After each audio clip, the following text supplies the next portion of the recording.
안녕하세요. 토요미스테리 디바제시카입니다. 2004년 5월 영국 킹스턴에 위치한 한인교회 홈페이지에 단번에 시선을 사로잡는 게시물이 올라옵니다.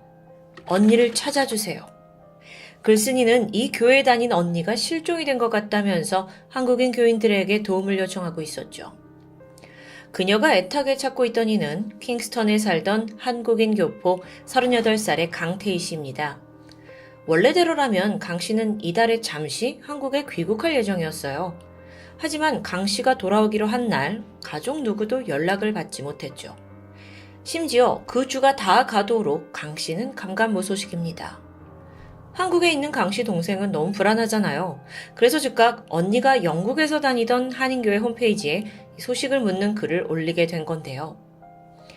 강태희 씨에 대해 좀 더 알아보면 그녀는 지난 1997년 3살 연하의 영국인 남편 폴 달튼과 결혼했습니다.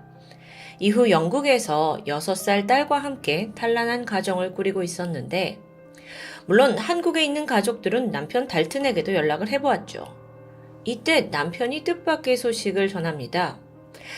자신들이 얼마 전 부부싸움을 크게 했고 그녀가 집을 나가 가출을 한 상태로 그냥 연락이 두절됐다는 겁니다. 아니 이거 어찌 보면 너무도 심각한 상황이잖아요. 근데 웬일인지 남편 달튼은 굉장히 퇴연한 목소리입니다. 심상치 않음을 느낀 강 씨 여동생은 직접 언니를 찾으러 영국행 비행기에 몸을 실게 되죠. 한편 강 씨가 다니던 이 한인교회 목사님도 홈페이지 글을 읽게 되었습니다. 그는 강 씨의 소재를 확인하기 위해 그녀의 집으로 먼저 전화를 걸었어요. 연락이 되지 않죠. 주변을 수소문해 보니까 강 씨가 남편과 함께 영어 학원을 운영하고 있었거든요. 그래서 목사가 직접 해당 영어 학원에 찾아갑니다. 학원 문 역시 굳게 닫혀 있어요. 좀 이상했죠? 이 학원은 항상 학생들로 북적이던 인기 있는 학원이었거든요. 불길함은 더 커져만 갔습니다. 한편 강 씨의 여동생이 영국으로 향하는 동안 남편 달튼의 행적도 어딘가 수상합니다. 일단 그는 자신의 부모님에게 전화를 걸어서 이때 녹음해둔 음성 메시지가 추후 확인이 되는데 내용이 충격적이었어요. 죽이려고 한 건 아니에요. 그냥 한 대 쳤는데 사고가 났어요. 뒤늦게 이 메시지를 확인한 달튼의 부모도 깜짝 놀랐죠. 그리고는 당장 아들의 집으로 달려갑니다. 집엔 아무도 없었는데요. 시아버지는 아들과 며느리의 흔적을 찾으려고 집 곳곳을 둘러보는데 이때 주방에서 예전에는 보이지 않던 대형 냉장고 한 대가 눈에 띄었습니다. 조심스럽게 문을 열어봤죠. 안에는 수상한 비닐봉지들이 여러 개 담겨 있습니다. 잠시 후 시아버지는 그중 하나를 열어보고 주저앉고 말아요. 안에 들어있던 건 토막난 시신의 일부였습니다. 달튼의 부모는 당장 경찰에 신고를 했고 경찰이 와서 비닐봉지들을 수거한 후 이내 사체는 감식에 들어갑니다. 상황을 보니까 시신이 총 9개의 비닐봉지에 나뉘어져서 담겨 있었어요. 감식 결과 이 시신은 실종된 한국인 강태희 씨로 확인되었고요. 그토록 찾던 언니가 자택에 있는 냉장고에서 토막 시신으로 발견된 거죠. 현장을 조사한 결과 이 집에서 사건이 벌어진 건 확실해 보였습니다. 외부인이 침입했다는 흔적은 없었거든요. 또 결정적으로 부모님에게 남편이 남긴 메시지로 봐서 유력한 용의자는 단 한 명, 바로 남편 폴 달튼입니다. 경찰은 즉시 그의 위치를 추적했죠. 근데 보니까 이미 영국에 없어요. 일본으로 도주를 한 겁니다. 그래서 영국은 그가 다시 영국으로 돌아올 수 있도록 회유와 협박을 시도하게 되는데요. 결국 시신이 발견된 지 2주 만에 남편 폴 달튼이 영국으로 돌아왔고요. 히드로 공항에서 긴급 체포되었습니다. 그런데 지금까지 그는 이 사건의 유일한 용의자입니다. 그럼에도 불구하고 달튼은 살인 혐의를 끝내 부인해요. 아니 자기 집 냉장고에 시신이 있었고 또 남편은 의문스럽게 해외로 도피를 했잖아요. 근데 자기가 죽였다는 증거가 있냐는 거예요. 누군가 아내를 살해한 후에 그렇게 시신을 유기했을 수 있다는 주장이죠. 결국 그가 이렇게 자백을 하지 않으면서 수사는 하염없이 길어졌습니다. 그렇게 무려 1년이라는 시간이 흘렀고요. 영국 경찰이 포기하지 않고 끈질기게 추궁한 끝에 결국 달튼은 범행 일체를 자백합니다. 1년 만에 이뤄낸 쾌거였습니다. 그는 2005년 6월 1급 살인과 사체 훼손 혐의로 기소가 되었고 아내를 살해하고 또 이렇게 사체까지 토막낸 남편, 해외로 도주까지 했고요. 또 범행을 부인한 뻔뻔함에 사람들은 모두 그가 당연히 종신형을 받을 거라고 예상했지만 그건 빗나갔습니다. 재판이 생각지 못하게 흘러가요. 같은 해 7월 런던의 중앙형사법원에서 열린 배심원 판결 결과 폴 달튼의 1급 살인죄는 무죄로 결정됩니다. 무죄요. 대신 그의 범행은 살인의 의도가 없었던 과실치사라는 판결이 내려진 거예요. 즉 살인할 생각은 없었지만 실수로 아내를 죽게 만들었다는 결론입니다. 그래서 달튼이 받은 형량? 겨우 징역 5년입니다. 그마저도 2급 살인죄에 2년, 사체 유기 때문에 3년을 받은 거예요. 와, 이 소식이 전해지면서 유가족뿐만 아니라 영국에 있던 한인사회까지도 큰 충격에 빠졌습니다. 이거 혹시 피해자 강태일 씨가 한국인이라서 인종차별적인 판결이 아니냐는 의견도 있었죠. 과연 그의 범죄는 도합 5년이 합당할까요? 근데 생각해보면 도대체 어떤 주장을 펼쳤기에 어떤 스토리가 있기에 이런 판결이 내려진 건지 궁금해지는데요. 다음은 달튼의 자백에 따른 사건 경위를 알아보고자 합니다. 사건 당일 아내 강 씨와 달튼은 학원 운영 문제를 두고 크게 말다툼을 벌였습니다. 이 시작은 사소했지만 두 사람이 점점 감정이 격해지면서 분위기가 험악해졌어요. 당시 강 씨는 내가 너와 결혼을 한 건 그냥 영국 비자를 얻기 위함이었다 라고 폭언을 쏟아부었다고 해요. 물론 이건 어디까지나 남편 달튼의 주장입니다. 남편은 이걸 듣고 화가 치밀어 올랐고 처음부터 아내를 때릴 생각은 없었지만 우발적으로 그녀의 목을 조르기 시작합니다. 그 후 강 씨를 향해서 단 한 번의 주먹을 휘둘렀는데 그리고 정신을 차려보니까 아내는 이미 바닥에 쓰러져서 의식을 잃은 상태였다는 거예요. 남편은 겁이 났습니다. 동시에 집에 있던 자기네들의 그 6살 난 딸아이가 걱정됐어요. 그래서 아이를 우선 2층 방으로 옮기고 10분 정도 아이를 달래주고는 다시 아내가 쓰러져 있는 1층으로 돌아왔죠. 이때 확인 결과 강 씨는 이미 싸늘한 주검이 되어 있었습니다. 이때 달튼은 신고를 하는 대신 스스로 이 시신을 처리하기로 결정해요. 그는 가장 먼저 가전제품 매장을 찾아가서 대형 냉장고를 구매했고요. 근처 다른 가게에서 전기톱도 구매합니다. 그리고 약 이틀에 걸쳐 아내의 사체를 토막냈죠. 그런데 마침 그 시기에 아내 강 씨는 한국에 방문할 예정이었어요. 올 사람이 나타나지 않으니까 한국에 있던 가족들이 무슨 일이냐면서 연락이 이어졌죠. 달튼은 아내가 가출했다, 그리고 돌아오지 않는다 라는 뻔뻔한 이야기를 꾸며냈고 서둘러 현장을 정리한 후 일본으로 도피했던 겁니다. 이 일련의 범죄 행각을 보았을 때 달튼의 살인이 과연 우발적인 범행이었는지 여전히 의문입니다. 시신을 처리한 방식이 굉장히 치밀하고 또 잔혹하기 때문이에요. 토막이잖아요. 하지만 죽은 자는 말이 없고 결국 모든 증언은 달튼의 자백으로만 이루어지게 됐죠. 자, 이 남편 달튼이라는 사람은 184cm 큰 키에 또 운동으로 단련된 체격 좋은 남성입니다. 근데 아무리 이렇게 건장한 남성이라도 과연 단 한 번의 주먹질에 사람이 사망할 수 있을까? 이게 좀 궁금해지는데 시신 감식 결과를 보니까 강 씨는 주먹으로 턱을 맞았어요. 그런데 이게 턱뼈가 부러지면서 상당한 피를 흘렸죠. 이때 피가 기도로 흘러들어가면서 질식사하게 된 겁니다. 판결 당시 배심원들이 이 사건을 가장 중요하게 여긴 포인트가 뭐였냐면 달튼이 과연 아내를 죽일 의도를 가지고 있었느냐 없었느냐라는 점이에요. 근데 이 감식 결과에서는 살인의 의도성을 입증하지 못했죠. 왜냐하면 이제 질식사로 사망하게 된 거니까요.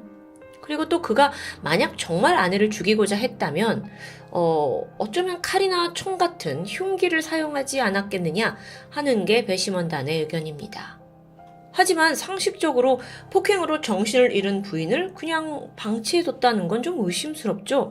또 너무도 빨리 시신을 토막으로 처리했다는 것도 이상하고요.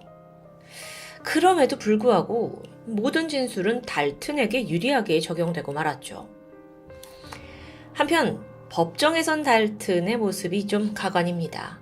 사실 자기가 아내에게 지속적인 학대를 받아온 피해자라고 주장하는 거예요. 사실 결혼 전에 그에게는 다른 여자친구가 있었고 강 씨와는 결혼할 생각이 없었는데 강 씨의 병적인 집착 때문에 별 수 없이 결혼했다는 주장. 그래서 결혼 후에도 아내는 툭하면 화를 내고 자신을 무시하기 일쑤였다고 말합니다.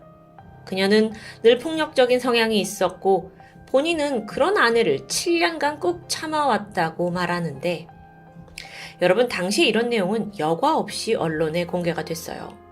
그렇다 보니 영국 내에서의 반응이 달튼이 자기를 괴롭히는 한국인 아내를 참다 못해서 결국 살해하게 된 남편으로 동정표를 받기도 했었고요.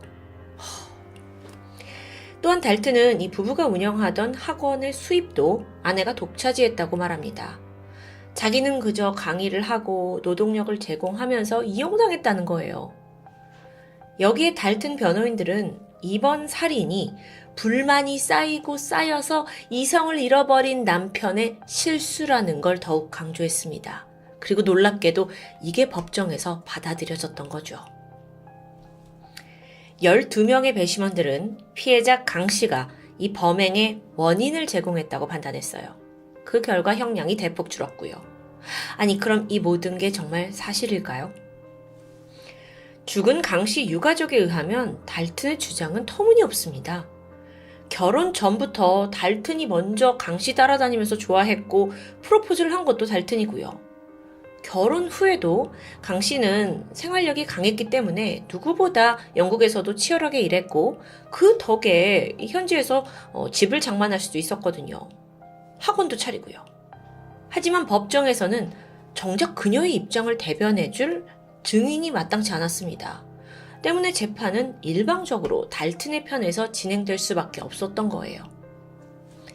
안타깝게도 한국에 있는 가족 역시 그녀의 편이 돼줄 수 없었는데요. 좀 이상한 점이 있는데 이게 오히려 이 가족이 어떤 증언을 한 부분이 숨진 강 씨에게 불리하게 작용하기도 했어요. 어떻게 된 거냐면 과거 강 씨는 남편과 부부 싸움을 한 적이 있습니다. 이때 강 씨의 동생이 이야기를 듣고 외국인 형부에게 편지를 썼어요. 이 안에 무슨 내용이 있었냐면 언니가 화를 내도 그때뿐이고 뒤끝은 없지 않아요. 두 사람이 잘 살았으면 좋겠고 좀 그런 성격들을 용서해 줬으면 좋겠어요.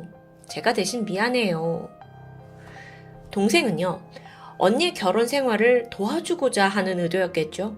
하지만 이와 달리 영국의 법정에서는 이게 봐라 언니가 분명 성격에 문제가 있는 거를 지금 동생도 인정하고 있지 않느냐 라고 해석이 돼버립니다. 그래서 성격에 문제가 있었다는 걸 오히려 뒷받침하는 증거가 돼버린 거예요. 수사가 한창 진행되던 2004년 10월 영국 경찰청에서는 강 씨의 가족을 방문한 적이 있습니다. 이 방문의 목적이 뭐였냐면 유족을 좀 위로하고 수사 과정을 설명해 주겠다는 거였죠? 하지만 나중에 보니까 진짜 목적은 따로 있었어요. 경찰 측은 강 씨 어머니에게 사위인 폴 달튼이 생각보다 좀 적은 형량을 받으면 어떻게 하겠냐라고 질문하게 되는데 이때 피해자의 어머니 머릿속에 떠오른 건 어린 손녀였습니다. 그래서 감옥에서 오래 살면 뭐 하겠냐. 그래도 얼른 나와서 손녀를 좀 잘 키워주고 잘 살았으면 좋겠다라고 대답합니다. 그런데 이 말이 영국에서는 또 다르게 해석돼요. 피해자 유족이 이 남편 달튼의 처벌을 원하지 않는다라는 공식적인 의사표시로 둔갑해버린 겁니다. 이 때문에 유가족은 더 새로운 증언조차 할 수 없게 되었고요. 이게 무슨 답답한 상황이에요. 일각에서는 영국 검찰 측이 처음부터 1급 살인을 받아낼 의지가 이건 아예 없는 거 아니냐라는 의혹도 있었습니다. 검찰이 재판에 요청한 증인이라고는 달튼의 부모님 그리고 달튼과 가까운 주변인들 뿐이에요. 그러니까 강 씨와 친분이 있는 지인이나 가족들은 아예 출석 요구를 받은 적도 없고요. 이렇게 재판은 가해자 쪽의 일반적인 주장만 부각되면서 단 2주 만에 끝이 납니다. 통상적으로 이런 살인사건의 경우 재판 기간은 몇 주, 몇 달에 걸쳐 진행되죠. 하지만 그렇게 끝이 났고 폴 달튼은 현재 5년의 형기마저 모두 끝내고 출소했습니다. 일반인과 다름없는 평범한 생활을 하고 있겠죠. 아내를 죽였음에도 불구하고요. 죽은 자는 말이 없습니다. 아니, 말을 할 수가 없습니다. 그렇기에 더 공정한 수사와 재판이 이뤄져야 한다는 건 너무도 당연한 일인데요. 낯선 타국에서 죽임을 당했지만 그녀의 편이 되어줄 사람 하나 없었던 강태희 씨. 사건으로부터 20년에 가까운 긴 시간이 흘렀습니다. 하지만 지금도 어딘가에서 이런 억울한 사건이 되풀이되고 있는 건 아닌지 마음이 무거울 뿐입니다. 삼가 고인의 명복을 빌겠습니다. 지금까지 토요미스테리 디바제시카입니다. 안녕하세요. 토요미스테리 디바제시카입니다. 2018년 겨울 영국입니다. 65살의 일레인 하인스는 현재 해외여행 중인 딸 아만다 소식을 기다리며 하루하루를 보내고 있었습니다. 평소 부지런하고 싹싹한 성격의 딸은 형제들 중에서도 유독 모험심이 강해 여행을 좋아하고 세계 종교 문화에도 관심이 많았는데요. 아만다는 이번에도 인도를 시작으로 각국의 다양한 사원을 여행하며 오랜 시간 해외에서 시간을 보내고 있었습니다.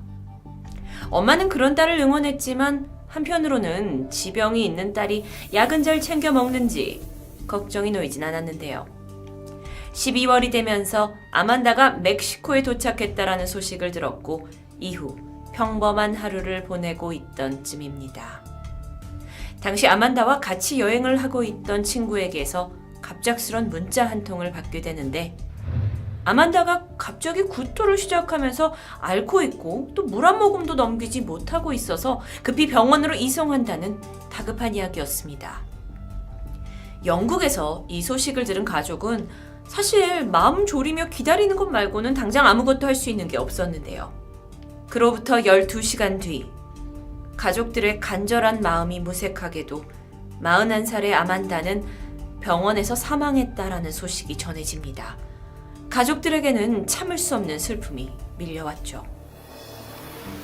그리고 얼마 후 딸의 시신이 영국으로 보내졌고 사망한 그녀의 모습을 본 가족들은 머리를 맞은 듯 엄청난 충격에 휩싸입니다. 가족에게 돌아온 그녀의 이 차가운 주검에는 눈과 심장 그리고 뇌가 빠져 있었기 때문인데요. 이 시신을 살펴본 영국 쪽의 검시관 베이컨은 부검을 하긴 했지만 도저히 죽음의 원인을 규명하는 것은 불가능하다라는 결론을 내게 됩니다. 그 이유가 원인을 알아내기 위한 주요 장기가 모두 사라져버렸기 때문이었는데요. 사실 아만다는 1형 당뇨병을 앓고 있었습니다. 완치는 불가능했고 그냥 평생 당뇨를 잘 조절하면서 가지고 사는 병이라고 인식이 되어 있는데 특이한 점은 평생 인슐린 주사를 가지고 다니면서 자신에게 놔야 한다라는 점입니다. 그런데 만약 정해진 때에 이 주사를 맞지 못하면 당뇨병성 케토산 혈증이라는 증상이 나타나면서 심한 갈증과 구토가 보이고 혹여 초기에 적절한 조치를 취하지 않으면 사망에까지 이를 수 있었습니다. 아만다가 사망한 날을 돌이켜보면 그녀는 인슐린 주사를 제때 맞지 못해서 구토나 갈증 같은 케토산증을 겪었을 수도 있습니다. 실제로 멕시코 병원에 이송되었을 때 보인 증상과도 일치했죠. 하지만 해당 병원에서 영국 쪽에 제출한 임상 서류를 보니까 이게 어딘가 석연치가 않습니다. 그때 당시에 동행했던 친구 증언 그리고 그날 아만다의 증상을 종합해보면 사망 원인은 급성 장염에 따른 케토산증으로 보이는데 이상하게도 멕시코에서 보낸 서류에는 아만다가 단순 심장마비로 인해서 사망했다라고 써져 있는 것이었죠.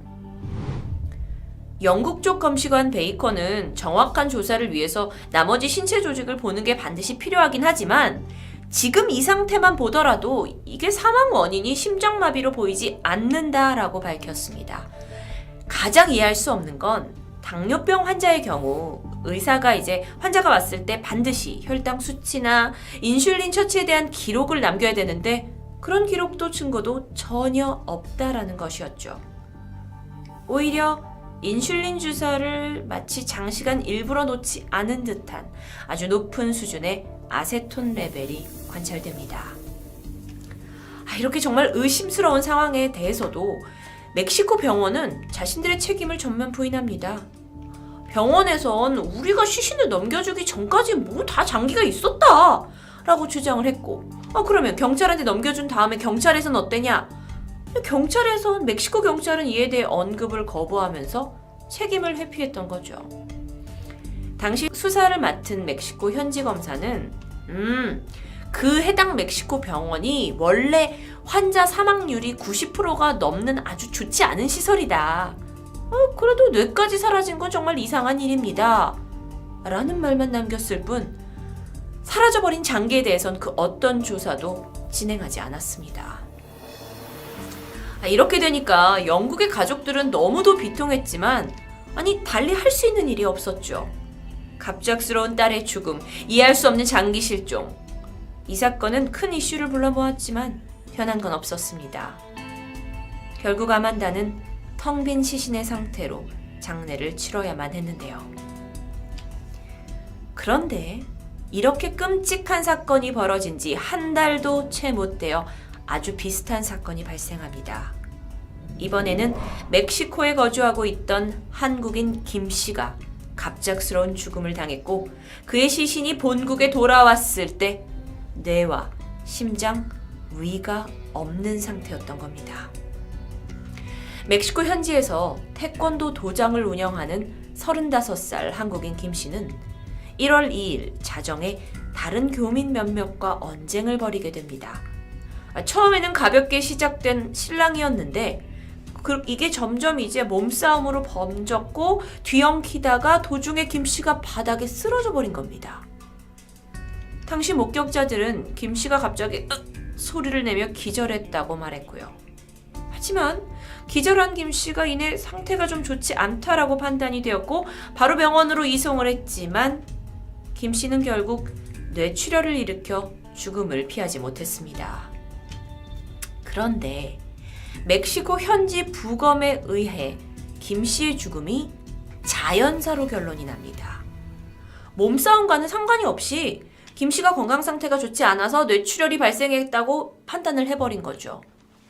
그러다 보니까 유가족은 이거 이상하다 하고 강한 의심을 주장합니다. 보시는 것처럼 이 확인된 사건 현장의 CCTV 영상에 따르면 김 씨가 몸싸움 도중 머리를 심하게 부딪히는 장면이 있습니다. 그러니까 사인이 되는 뇌출혈이 이런 외부 충격 때문인 것으로 보일 수도 있죠. 게다가 사고가 발생한 장소에서 이송된 병원까진 사실 차량으로 5분밖에 안 되는 거리였는데 어찌된 일인지 병원에 도착한 시간은 20분을 넘긴 시각이었습니다. 그래서 김 씨가 병원에 도착했을 때 그는 이미 사망한 상태였어요. 그런데 정말 심각한 문제는 지금부터입니다. 한국에서 정확하게 이 사인 분석을 위해 돌아온 시신을 보니까 뇌와 심장, 위가 없었던 겁니다. 일반적인 부검 절차에서 신체의 장기가 물론 밖으로 빼내질 수도 있죠. 부검을 위해서. 하지만 그건 다시 제자리에 돌려두는 것이 고인에 대한 예의고 정상적인 순서인데도 불구하고 이건 도저히 이해할 수가 없는 상황이었습니다. 게다가 분명 외부 충격은 없었다. 이 사람은 자연사했다라고 말했던 멕시코의 부검 결과와는 다르게 김 씨의 신체 여기저기에는 멍자국이 그대로 남아 있었고 무엇보다 이 뒤통수에는 충격을 입은 외부 흔적이 정확히 남아 있었다고 합니다. 하지만 그렇다 하더라도 이 뇌출혈이 폭행에 의해 발생한 것인지를 우리가 알아보기 위해선 반드시 뇌가 필요했는데 뇌를 봐야 어떻게 죽었는지 알 수 있으니까요. 근데 이 뇌가 사라진 상황에서 김 씨의 정확한 사인을 파악하는 것은 도저히 불가능했습니다. 이후에 우리 정부는 멕시코에 재수사를 요청하고 국내에서 우리가 부검하는 사람을 파견하겠다 했지만 멕시코 정부는 이를 거절하고 사건을 황급히 마무리 지어버립니다. 오늘 토요미스테리에서 다룬 아만다와 김 씨의 사건을 보고 있자면 한 가지 합리적인 의심을 할 수밖에 없는데요. 그들의 죽음에 장기 밀매가 개입된 것은 아닐까 하는 생각입니다. 불법 장기 밀매는 실제 하는 일입니다. 어둠의 경로를 통한 시장은 특히 인도네시아, 중국, 인도, 남아프리카, 브라질 그리고 멕시코에 활성되어 있다고 하는데요. 이렇게 이 지하 시장에서 장기 밀매가 활발하게 이루어지는 이유는 분명합니다. 합법적으로 장기를 기증하려는 사람의 수에 비해 장기를 원하는 수요가 너무도 많기 때문이죠. 실제로 WHO의 조사에 따르면 2010년 한 해 11,000개의 인간 장기가 블랙마켓에서 거래되었다고 합니다. 이렇게 불법적으로 취득이 된 장기는 가난한 지역에서 부자 국가로 이동이 되고요. 대부분 국가적으로 가장 그 소비를 많이 하는 곳은 미국과 유럽 국가, 캐나다, 그리고 이스라엘로 알려져 있습니다. 특히 멕시코에서는 거대한 마약 조직 카르텔이 관여하고 있는데요. 이 장기 밀매예요. 이 끔찍한 이 불법 행위를 주도하는 카르텔 조직 중에 카바예로스 템플라리오스 템플 기사단은 그 중에 가장 유명합니다. 이들은 2003년부터 장기 적출을 하기 위해서 여성과 어린아이들을 납치했고 살해해온 혐의를 받고 있는데요. 물론 그들은 굉장히 나쁜 놈들입니다. 하지만 사실 누군가의 목숨을 내건 불법 장기 밀매의 또 다른 주범 중에 하나는 바로 부패한 의사들이라는 분석도 있습니다. 결국 시술을 해줘야 하는 건 그들이기 때문인데요. 장기 밀매가 일어나는 나라에서는 병원뿐만 아니라 경찰과 정부에 이르기까지 뿌리 깊게 부패한 경우가 흔하다는 것을 알아야 합니다. 아만다의 경우 그녀의 나머지 장기를 되찾는 것은 어쩌면 영원히 불가능해 보입니다. 유가족은 딸의 죽음 외에도 비통한 트라우마를 지닌 채 여생을 보내게 될 텐데요. 한국 교민 김 씨의 경우 다행히 외교부가 대처를 빨리 했다고 합니다. 김 씨의 부인이 청와대 청원 게시판을 통해서 올렸고 사건이 알려졌고 주 멕시코 대사관은 즉시 경찰 영사를 파견해서 시신을 가져오게 했는데 그렇다 하더라도 김 씨 사망 사건 자체에 대한 조사는 물론이고 애초에 장기가 어디로 사라졌는지는 전혀 설명이 되고 있질 않기 때문에 유가족의 슬픔은 여전히 남아 있습니다. 해당 사건의 재수사에 대한 내용은 꽤 시간이 흐른 지금까지도 정확히 알려진 바는 없습니다. 아직도 한참 어린 두 자녀와 부인을 두고 타국에서 안타깝게 사망한 김 씨. 유가족이 가장 원하는 것은 고인의 억울함이 없도록 진실을 밝히는 게 아닐까요? 토요미스테리 디바제시카였습니다. 안녕하세요. 토요미스테리 디바제시카입니다. 1973년 6월 3일 미국 캘리포니아주 샌프란시스코에 있는 차이나타운 교차로에서 세 발의 총성이 울렸습니다. 사실 이곳은 당시 꽤나 우범 지역이었습니다. 중국계 갱단의 본거지로 알려져 있었기 때문이죠. 그날 총구가 향한 곳은 차에서 내리고 있던 중국 갱단 간부 입이탁이란 사람입니다. 그는 그 자리에서 사망했고 근처 골목에서 38구경 리볼버 권총이 발견되었죠. 경찰은 곧바로 수사에 착수하면서 근처에 있는 목격자들의 증언과 또 경찰이 보유하고 있던 주요 범죄자들의 정보를 토대로 포위망을 좁혀갔습니다. 그리고 사건 발생 나흘 뒤인 6월 7일 살인사건 용의자가 체포되죠. 꽤나 빠른 진전이었습니다. 용의자는 한국인 이민자였던 20살 청년 이철수 씨.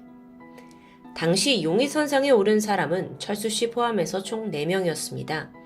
하지만 그중 가장 유력한 용의자로 철수 씨가 지목된 거였죠. 이후에 재판 또한 신속하게 진행됩니다.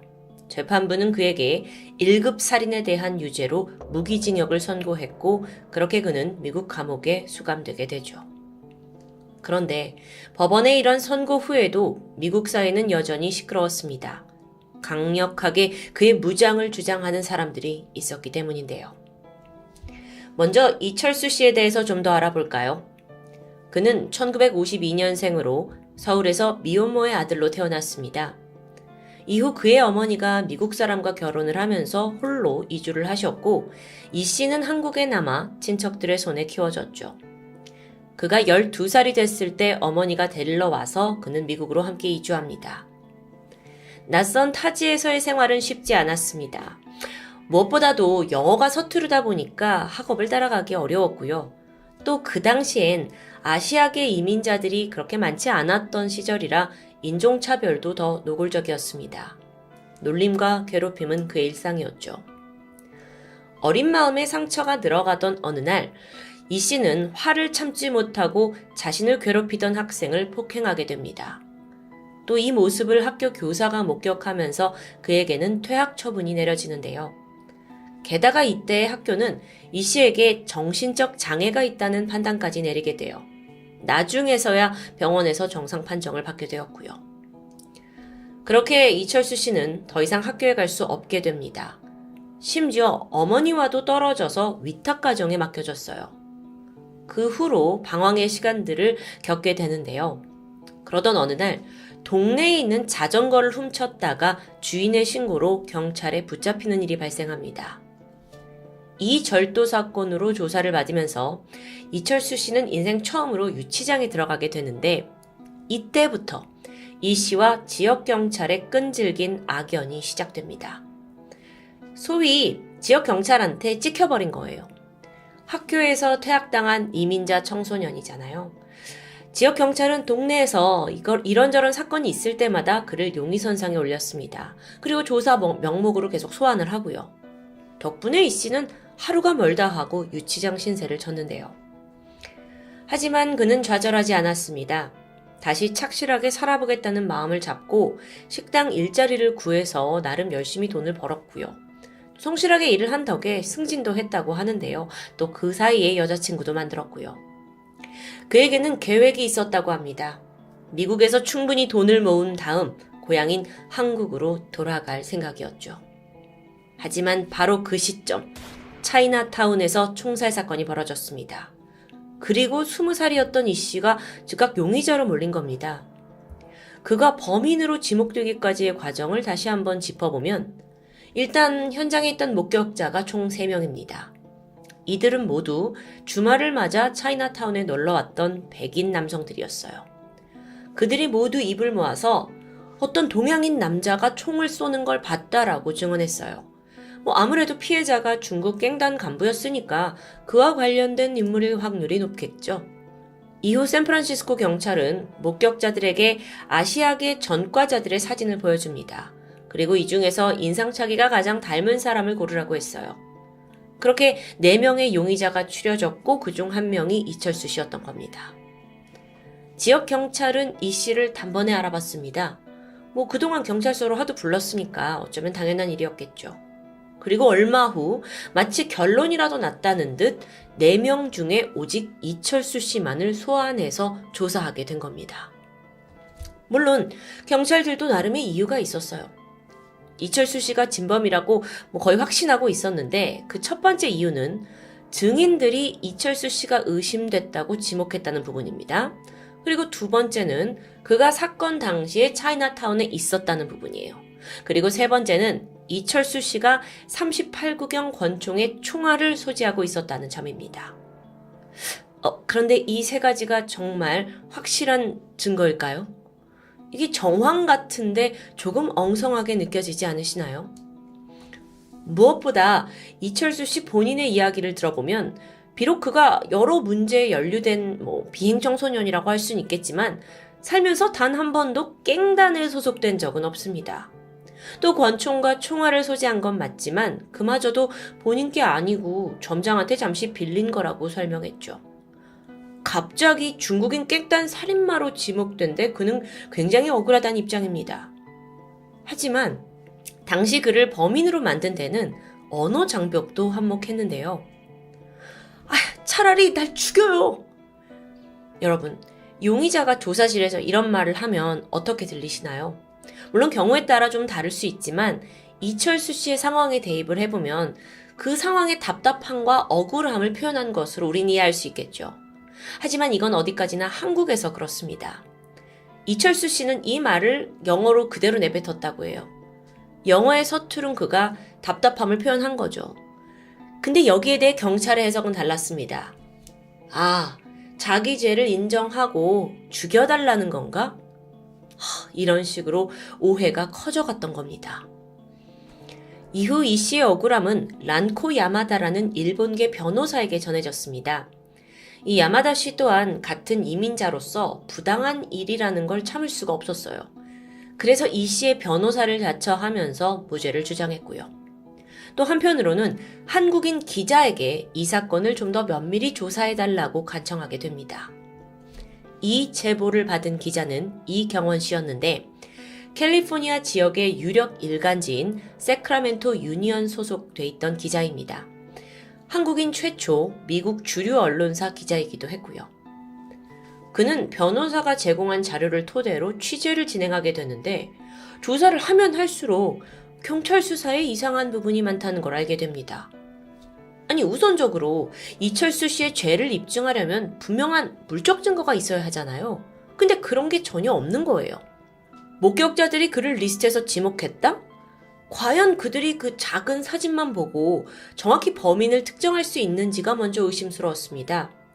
생각해보면 그들은 당시 총성에 놀란 상황이었고 또 범인을 목격한 건 정말 몇 초의 찰나였기 때문이었죠. 또한 백인들이 아시아계 사람의 얼굴을 제대로 구분할 수 있을지도 의문입니다. 사건이 벌어진 1970년대에는 아시아계 이민자들이 막 생겨나던 시기였으니까요. 게다가 여기서 더 결정적으로 당시 경찰이 가지고 있던 이철수 씨 사진은 사건으로부터 무려 4년 전인 16살 때의 모습입니다. 이 사진으로 지목을 받았다고요? 자, 그러면 반대로 이철수 씨의 알리바이를 들어볼까요? 사건 당시 그가 차이나타운에 있던 건 맞습니다. 퇴근한 여자친구와 데이트를 즐기고 있었다고 해요. 하지만 그 장소는 현장에서 한참이나 떨어진 곳이었죠. 이 부분은 여자친구가 충분히 입증해 줄 수 있을 것 같은데요. 문제는 당시의 경찰이 그 여자친구를 수소문할 생각을 하지 않았고 한참 시간이 지난 후에 찾아 나섰지만 안타깝게도 이미 연락이 두절된 상태였습니다. 여기서 그나마 가장 직접적인 증거로 보이는 총알. 근데 이 총알도 의문스럽긴 마찬가지입니다. 범인은 피해자 이비탁을 사살한 뒤에 인근 골목에다가 그 38구경 권총을 버리고 도주했어요. 그런데 이철수 씨가 소지한 그 총알은 피해자의 몸에서 나온 것과 전혀 다른 종류입니다. 이게 무슨 상황이에요? 그러니까 범죄와 직접적인 관련이 없음에도 그냥 끼워 맞추기 식으로 증거를 제출한 거죠. 이걸 그대로 받아준 재판부에도 문제가 있어 보이죠. 이경원 기자는 수개월에 걸쳐서 집요한 취재를 이어갔습니다. 그리고 드디어 특집 기사를 통해 이 사건을 미국 전역에 알리게 돼요. 미국 수사당국과 사법부가 적법하게 사건을 보지 않고 노골적인 인종차별을 한다는 비판이 그 핵심이었죠. 사실 이 기사가 나오기 전까지만 해도 지역에 있는 한국 사람들은 이철수 씨 사건을 너무도 같은 민족으로 창피하다라면서 쉬쉬하는 분위기였다고 합니다. 하지만 미국 대형 일간지가 이 사건을 보도하니까 순식간에 분위기는 바뀌었죠. 한인들은 물론이고 그 외에 중국, 일본, 태국, 아시아계 이민자 전체가 충격에 빠졌습니다. 안 그래도 이민 1세대로서 멸시와 차별을 받던 차에 이 사건은 큰 전환점이 되었고요. 이런 분위기에 힘입어서 란코 야마다 변호사와 이경원 기자를 중심으로 이철수 구명위원회가 결성됩니다. 하지만 그 사이에 이철수 씨가 또 다른 시련에 부딪히고 말아요. 교도소 안에서 백인 우월주의자인 다른 재소자와 다툼이 벌어졌는데 그 공격에 맞서 싸우다가 그 백인 재소자가 사망하는 사건이 벌어지고 만 겁니다.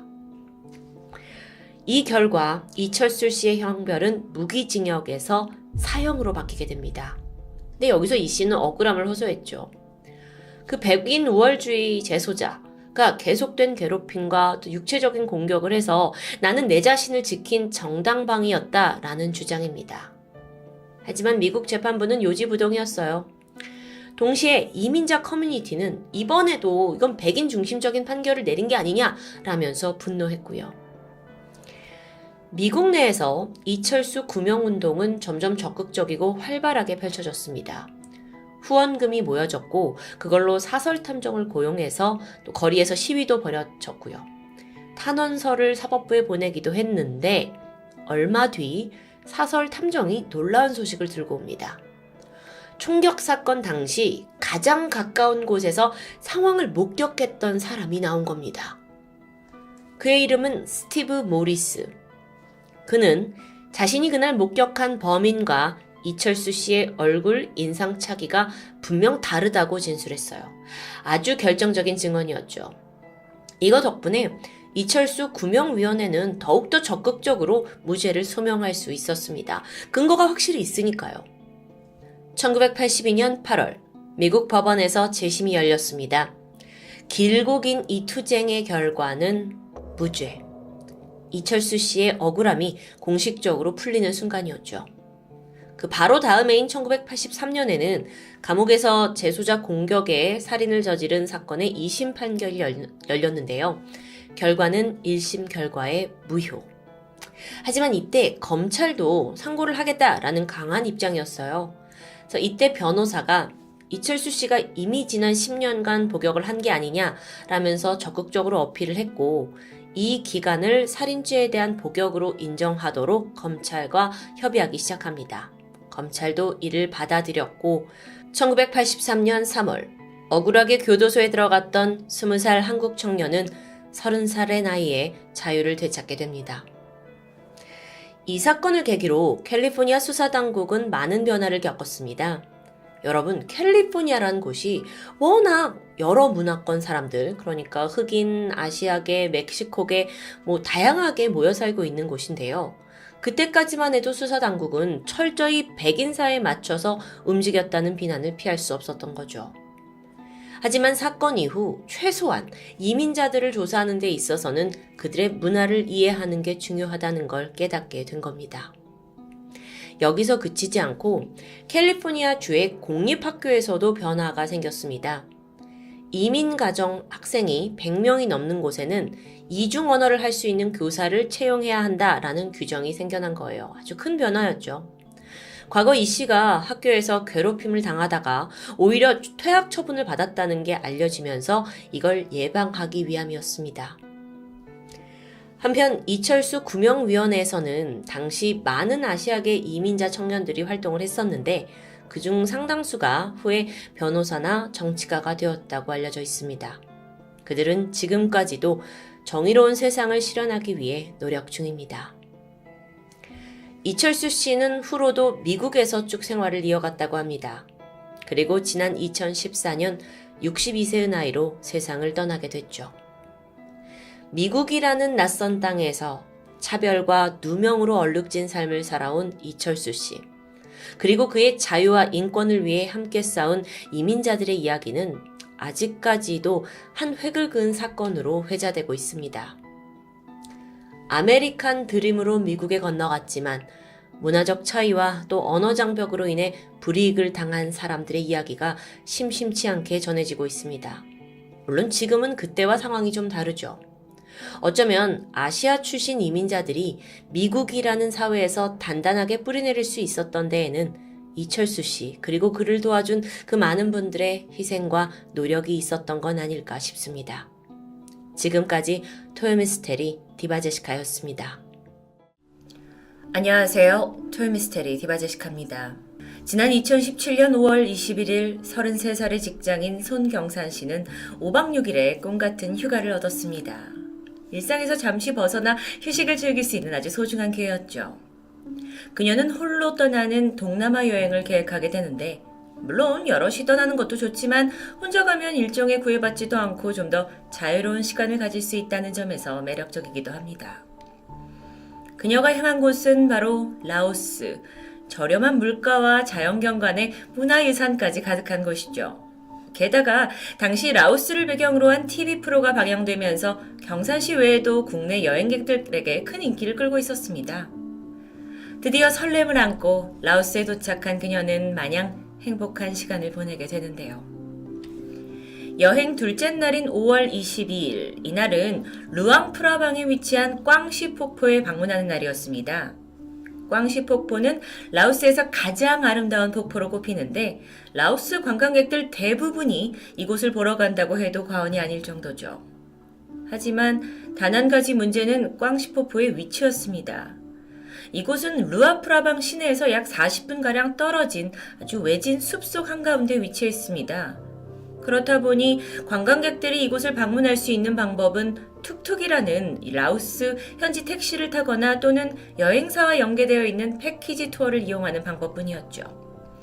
경산시는 다른 일정은 대부분 혼자서 소화했지만 이 꽝시폭포 방문만큼은 패키지를 선택하게 됐고 가이드를 따라 다른 관광객들과 함께 폭포로 이동합니다.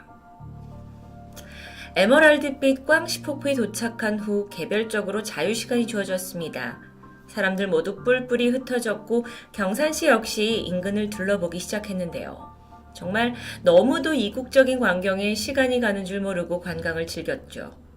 그렇게 주어진 시간이 끝나고 흩어졌던 사람들이 하나둘 다시 모이게 됩니다. 가이드가 인원 체크를 시작하는데 어라? 한 명이 없습니다. 바로 경산시였죠.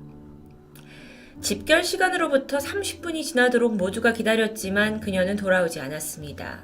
급하게 연락을 취해봤지만 이상하게도 핸드폰이 꺼진 상태예요. 꽝시폭포 코스는 워낙 관광객들도 많고 또 길이 잘 조성되어 있어서 만약 무슨 일이 생겼다면 금방 눈에 띄었을 겁니다. 하지만 등산로 주변의 상황이 좀 달랐죠.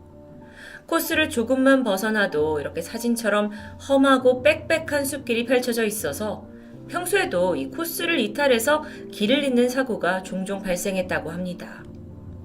어쩌면 경산시도 이 폭포 주변을 돌아다니다가 그런 식으로 길을 잃었을 확률이 있죠. 이후 가이드와 이 패키지 투어 일행들은 다 같이 폭포 일대를 수색하기 시작했습니다. 하지만 아무리 샅샅이 뒤져도 경산시의 모습이 보이지 않아요.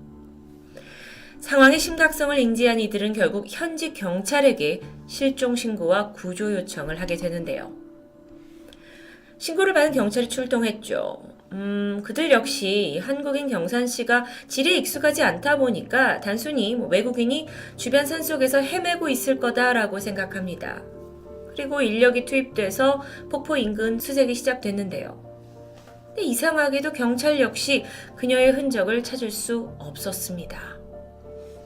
그렇게 실종으로부터 무려 4일이라는 시간이 지나버린 5월 26일, 갑자기 경산시의 핸드폰 신호가 잡히기 시작했습니다.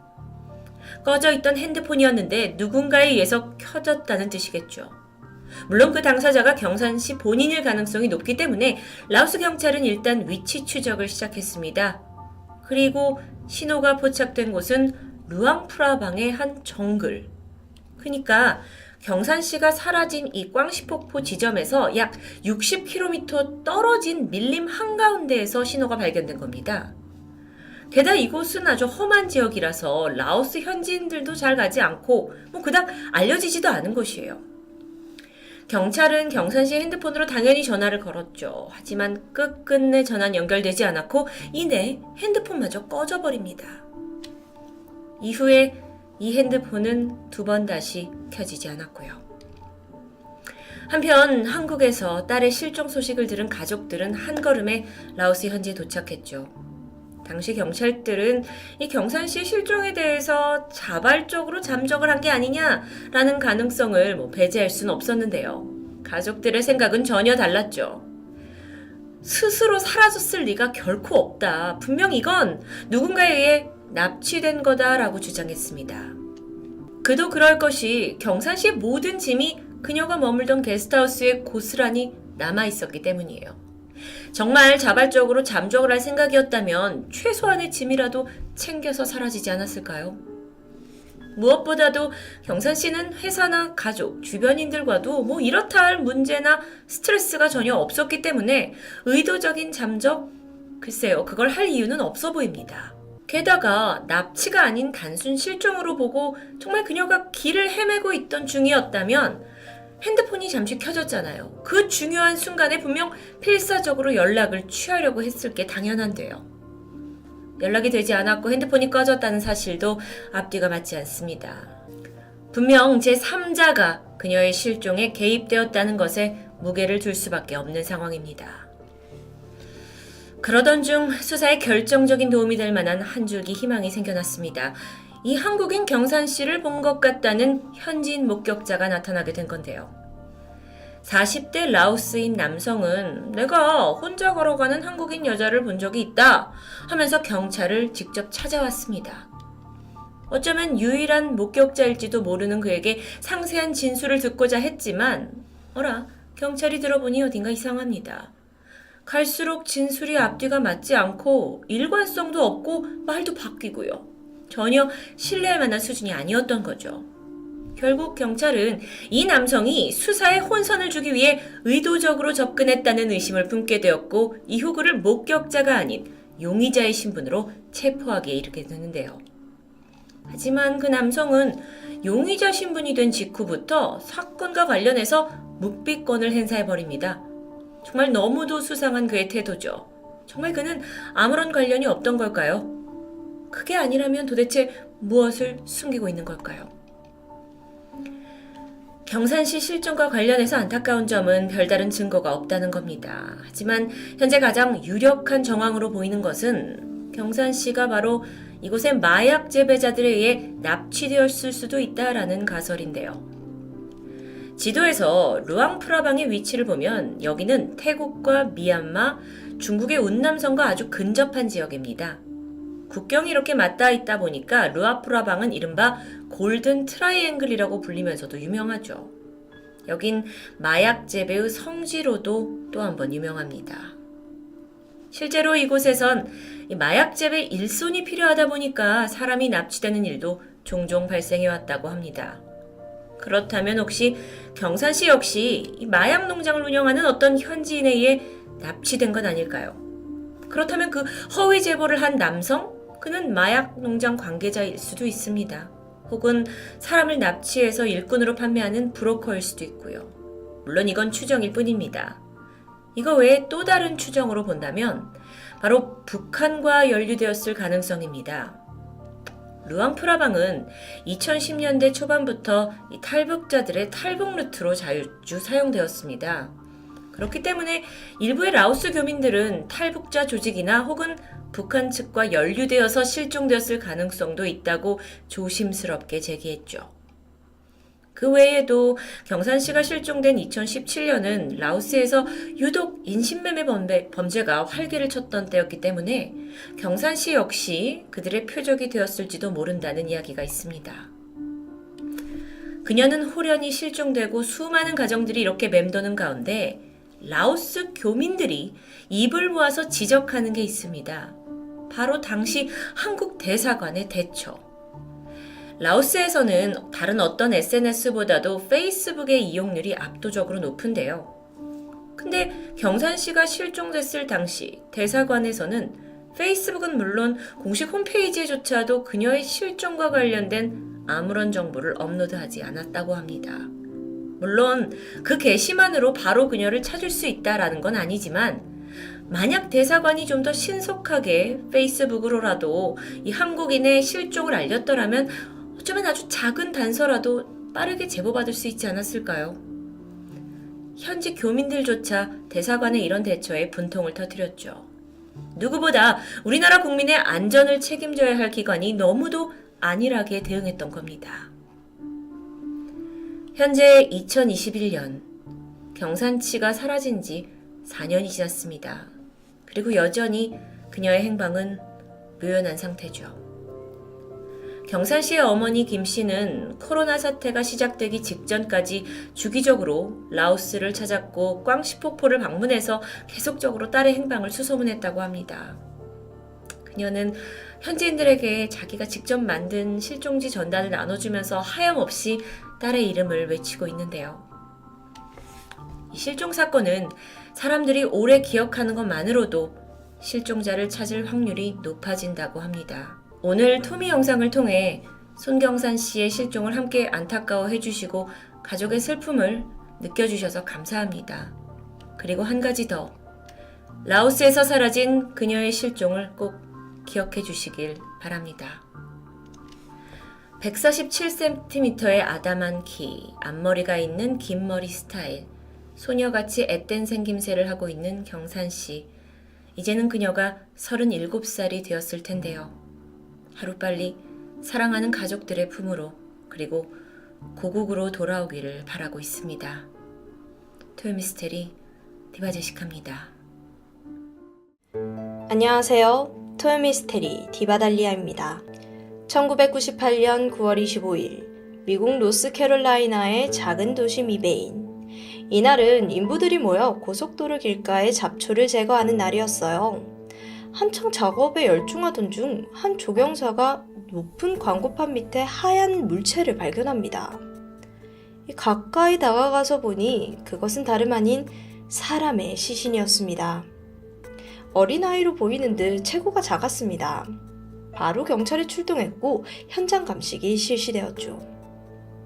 시신은 카키색 반바지를 입고 있었고 양말과 이 새 것으로 보이는 신발도 그대로 신겨져 있었습니다. 시신은 이미 부패가 많이 진행된 상태였습니다.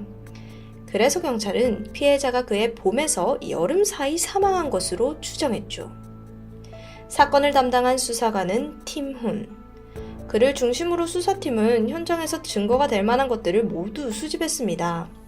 시체를 파먹은 구더기의 사체나 도로변에 버려진 쓰레기들, 아이의 옷가지나 머리카락 등 그 어느 것 하나도 허투루 흘러보내지 않았습니다. 부검 결과 시신에서는 목에 졸린 교사른이 발견되었습니다. 또한 연령대는 9살에서 15살 소년으로 추려졌죠. 경찰은 당시 실종 신고가 들어온 아동들의 신원을 대조했지만 일치하는 정보는 없었습니다. 그 후 사건은 광고판 아래 소년이라는 이름으로 알려졌죠. 사건 초기에는 정말 많은 관심이 쏟아졌어요. 그러나 수사에 별 진전이 없자 대중들의 관심은 점점 사그라드는데 그로부터 12년 후인 2010년 해당 사건은 사진 속 이 조각상을 통해서 다시 한번 주목을 받았습니다. 이것을 만든 사람은 프랭크 밴더인데 그는 신원이 잘 파악되지 않은 시신들의 얼굴을 클레이로 복원하는 작업을 해왔습니다. 덕분에 많은 시신들이 늦게마나 유가족을 찾아갈 수 있었죠. 프랭크 밴더는 1998년 이 광고판 아래에서 발견된 소년 역시도 같은 방법으로 신원을 찾을 수 있을 거라 생각을 했습니다. 소년의 두개골 사이즈를 측정해 얼굴을 복원한 결과 백인이나 히스패닉 계통의 아이로 추정이 되었는데요. 여기서 검은색의 긴 머리카락과 이 독특한 치아 형태가 눈에 띄었습니다. 윗니가 아랫니보다 좀 많이 튀어나온 부정교합이었습니다. 하지만 사실 이것만으로는 아이의 신원을 정확하게 파악하기는 힘들었죠. 그렇게 또 8년이 흐른 2018년. 그때까지도 수사관 훈은 해당 사건의 끈을 여전히 놓지 않고 있었습니다. 그는 증거품을 모아둔 상자를 자신의 책상 아래에 보관을 했었는데 이게 몸을 돌릴 때마다 무릎에 상자가 닿게끔 해서 사건을 절대 잊지 않기 위함이라고 합니다. 그리고 그 사이 과학기술이 많이 발전했죠? 그래서 그는 마지막으로 지푸라기를 잡는 심정으로 과거 채취한 소년의 DNA를 또 한 번 분석을 의뢰했습니다. 그 결과 이 사건은 완전히 새로운 국면을 맞이하게 됩니다.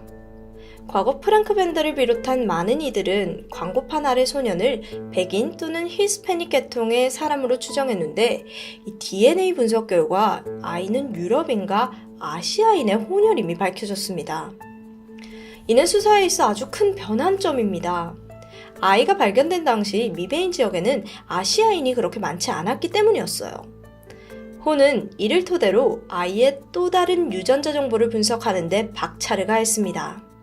그는 2019년 1월 31일 은퇴가 예정되어 있었기 때문에 호는 무조건 이 퇴직 전에 해당 사건을 해결하고 싶었어요. 소년의 정보는 즉각 유전자 은행에 등록되었고 그 후 인터넷에서 소년과 흡사한 유전자를 지닌 한 사람의 정보가 확인되었습니다. 그녀는 오하이오 출신의 팀 샤이블리. 호는 즉각 그녀에게 연락했고 그녀의 가족, 친척들 약 20명의 연락처를 알아낼 수 있었어요. 호는 일일이 그들에게 연락을 했습니다. 그리고 혹시 가족 중에 1998년 여름에 실종된 소년이 없는지 물었는데 그중 극적인 대답이 나왔습니다. 자신의 친척 중 그 시기에 실종된 사람이 있었다는 것. 드디어 끈질긴 수사가 빛을 발하는 순간이었습니다. 우선 제보자는 나탈리, 자신과 10살 터울이 나는 사촌 동생 바비 휘트의 행방을 알 수 없다고 했습니다. 나탈리의 엄마와 실종된 바비의 아빠는 남매지간이었어요.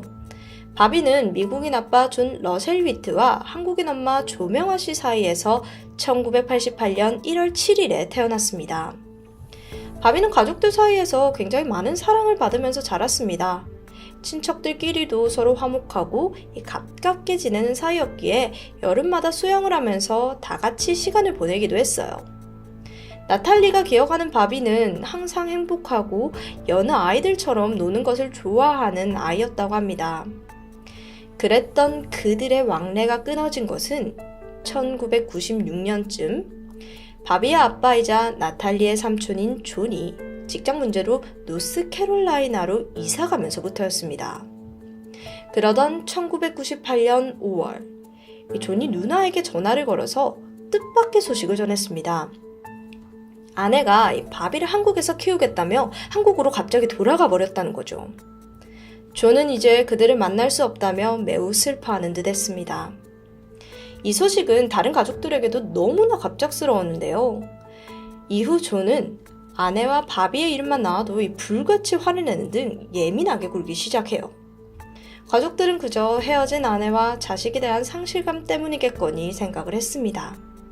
하지만 존은 어딘가 점점 어긋나고 있었습니다. 그러던 1999년, 존이 켄터키 무장 강도 혐의로 체포되는 사건이 일어났습니다. 그는 은행 ATM 기계를 사용하는 사람들을 흉기로 위협해서 돈을 강탈했죠. 아니, 이 소식을 들은 가족들은 충격에 휩싸일 수밖에 없었는데요. 존은 번듯한 직장도 가지고 있었고 명예롭게 군 제대도 했고 평생 아무런 말썽조차 일으킨 적이 없었습니다. 그랬던 그가 갑자기 교도소에 수감됐다는 것은 너무도 비현실적인 이야기였습니다. 이쯤부터 나탈리는 존이 자신이 알던 삼촌이랑은 좀 다르다고 생각을 했고 결국 더 이상 연락을 주고받지 않았죠. 동시에 나탈리는 계속 마음에 걸리는 것이 있었는데요. 과연 자신의 외숙모, 즉 명화가 그렇게 갑자기 바비를 데리고 한국에 떠나버린 것이 맞을까? 라는 생각이었습니다. 그녀는 사립탐정을 고용해서 명화와 바비에 대한 수색까지 의뢰를 했는데요. 적어도 그들에 대한 출국 기록 정도는 알고 싶었습니다. 하지만 눈 씻고 찾아봐도 그들에 대한 정보는 그 어디에도 발견할 수 없었습니다. 미국을 나간 기록도 이름을 바꾼 흔적도 없었습니다. 나탈리는 그저 그들이 먼 한국에서 잘 살고 있기만을 바랬죠. 한편 수사관 후는 광고판 아래 소년이 바비임을 확신했습니다. 아시안 혼혈인종, 나이대, 나탈리와의 유전자 정보까지 모든 것이 들어맞았습니다. 호는 그를 살해한 범인으로 즉각 아이의 아빠, 존을 의심했죠. 당시 존은 1999년 은행 강도 혐의로 여전히 켄터키 연방교도소에 수감 중이었습니다. 호는 존을 만나러 갔고 조심스레 그의 아들 바비의 사망 소식을 알렸습니다. 그러자 존은 사건에 대해서는 전혀 모른다고 일관을 했고 아내 명화도 나 어디 있는지 모르겠다 라면서 말을 하는데요. 이때 호는 수사관의 직감으로 바비의 엄마 조명아 씨 또한 사망했을 가능성이 높다고 여겼죠.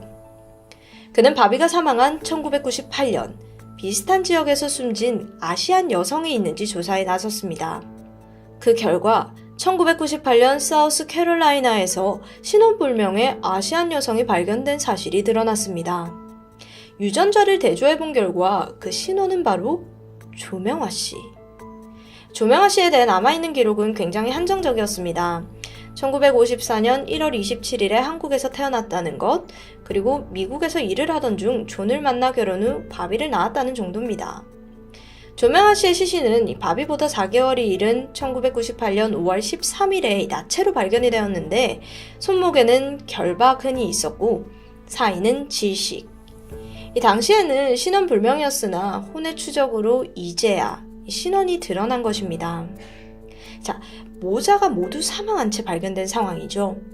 결국 정황상 유력한 용의자는 피해자의 남편이자 아버지인 존으로 지목되었습니다. 문제는 어떻게 그의 혐의를 입증하냐는 건데요. 그래서 호는 처음 존을 면회한 후부터 계속해서 그를 만나면서 경계를 허무려고 노력했습니다. 그래서일까요? 존은 혼에게 먼저 아내와 아들에 대한 이야기를 했는데 아내가 아들을 데리고 한국으로 떠났다는 이야기였죠. 그러자 호는 존에게 승부수를 던졌습니다. 사실 나는 이 모든 사실을 알고 있고 이미 다른 가족들도 이 사건의 진실을 알고 있다는 이야기. 미끼를 던진 거지만 다행히 존은 그 말에 동요했습니다. 그리고 끝내 사건의 전말을 털어놓게 되죠. 존이 털어놓은 사건의 전말은 이러했습니다. 1996년 존은 새로운 일을 시작하기 위해 노스캐롤라이나로 이사를 합니다. 원래 가족의 계획은 그가 먼저 자리를 잡은 후에 가족들이 뒤따라오기로 했었다는 것인데요. 하지만 어느 날 밤 존은 갑작스럽게 외로움을 느꼈죠. 그리고 이끌리는 듯 눈에 띄는 마사지 업소를 방문합니다. 그는 그곳에서 써니라는 이름의 여성을 만났는데 존은 그녀에게 한눈에 반해버린 겁니다. 그는 써니에게 자신이 곧 이혼할 거라는 거짓말을 치게 되죠.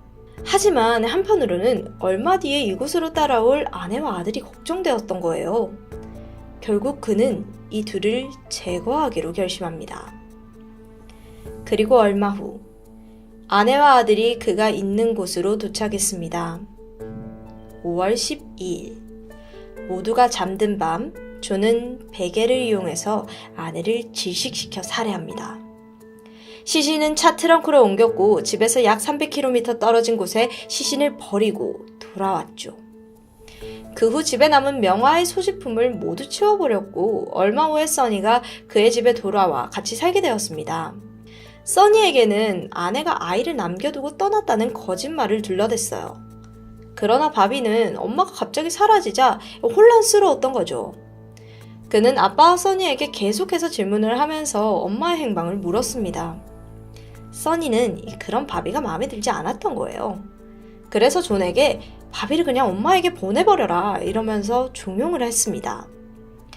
여기서 존은 써니를 잊고 싶지 않았습니다. 그래서 아내를 살해한 지 2달이 지난 7월 29일 존은 바비를 데리고 외딴 곳 지역 창고로 데리고 갔고 아이와 차에서 내린 후 존은 이렇게 말합니다. 바비, 우리 게임할 거니까 눈 잘 감고 있어. 알았어요, 아빠. 이게 마지막 아이의 말이었습니다. 존은 미리 준비한 수건을 가지고 눈을 감은 아이에게 다가갔고 그것을 이용해 순식간에 아이의 목을 졸랐습니다. 존은 사망한 아들의 시신을 다시 차에 태우고 고속도로를 달렸고 광고판 아래 시신을 유기했던 거죠. 가족과 친구들에게는 아내랑 아이가 자신을 버리고 한국을 떠나갔다는 거짓말로 자신의 범행을 은폐한 겁니다. 존의 자백으로 21년간 미제였던 한인 모자 살인사건의 진상이 그제서야 드러났습니다. 참고로 그가 자백한 날이 혼의 수사 임기 마지막 날이었다고 하는데요. 정말 다행이죠. 혼은 나중 인터뷰에서 바비가 마치 자신의 아들처럼 느껴진다는 이야기를 하기도 했습니다. 2019년 8월 존의 살인에 대한 재판이 열렸습니다. 법정에서 존은 매우 감정적인 태도를 보였는데 그는 눈물을 흘리면서 자신은 아직도 아내와 아들을 사랑한다며 말을 남기기도 했고 살인 후 자신 또한 심적으로 적잖이 고통받았다며 어필했습니다. 덧붙여서 그는 사건의 망령이 자꾸 자기를 따라다닙니다 라며 괴로움을 호소하기도 하죠. 결국 2020년 1월 15일 존은 2건의 살인으로 최종 유죄 판결을 받았습니다. 각 26년과 32년 총 58년형을 선고받아 현재 버트너 연방교도소에 수감 중입니다. 이 사건에 대한 그의 형기는 2037년 그가 처음 받은 은행 강도형이 끝난 후 시작될 예정입니다. 한편 사건이 해결된 직후 호는 조명아 씨와 바비의 뼈가루를 오하이오에 있는 친척들에게 전해주었고 2019년 5월 모자의 장례식이 치러졌습니다. 한때 바비와 명아를 알던 모든 이들이 참석해 그들의 명복을 빌어주었는데요. 늦게나마 이들이 안식을 취할 수 있길 바라고 무엇보다 긴 시간 동안 끝까지 이 사건을 포기하지 않은 팀 혼 수사관에게 존경과 감사를 표합니다. 지금까지 토요미스테리 디바달리아였습니다. 안녕하세요. 토요미스테리 디바제시카입니다. 미국에서 시작이 되었지만 이젠 전 세계인이 즐기는 축제 할로윈데이. 이날이 되면 사람들은 자신이 될 수 없는 인물로 분장을 한 채 거리를 누비고 있습니다. 그리고 사건이 발생한 그날도 할로윈이었죠. 2001년 10월 31일 미국 펜실베니아 주립대학에 재학 중이던 한인 유학생 신디 송. 그녀는 친구 스테이시 그리고 리사와 함께 파티를 즐기기 위해 학교 근처 플레이어스 나이트클럽을 방문하게 되는데요. 그동안 신디는 졸업 전시회 준비에다가 동시에 식당 아르바이트를 2개나 병행하고 있어서 좀처럼 즐거운 시간을 보낼 기회가 없었습니다. 그렇기 때문에 그날 할로윈데이는 잠시나마 일탈을 즐길 수 있는 절호의 찬스였죠. 그날 신디의 코스튬 컨셉은 바니걸이었습니다. 앞면에 토끼가 새겨진 분홍색 민소매 셔츠에다가 하얀색 테니스 스커트, 그리고 무릎까지 오는 갈색 스웨이드 부츠를 매치했는데요. 머리에는 토끼 귀 모양의 머리띠를 썼고 엉덩이 쪽엔 꼬리 장식을 붙였습니다. 평소 귀여운 걸 아주 좋아하던 그녀의 취향과 딱 어울리는 코스튬이었죠. 그렇게 신디는 새벽 2시까지 클럽에서 파티를 즐긴 이후에 다시 친구의 아파트로 자리를 옮겨서 흥겨운 시간을 이어갑니다. 그러던 새벽 4시, 신디를 태운 자동차가 웨스트 클리턴 애비뉴에 있는 한 아파트 앞에 멈춰 섰습니다. 여긴 신디와 룸메이트가 함께 지내는 집 앞이었죠. 그 당시에 신디는 살짝 취한 상태이긴 했는데요. 친구들은 일단 그녀를 집 앞에 내려주고는 곧 아파트를 떠났습니다. 어두운 새벽이 끝나고 날이 밝은 후에 신디의 룸메이트가 집에 돌아왔습니다. 그녀는 본가 집에 갔다가 다녀오던 참이었는데요.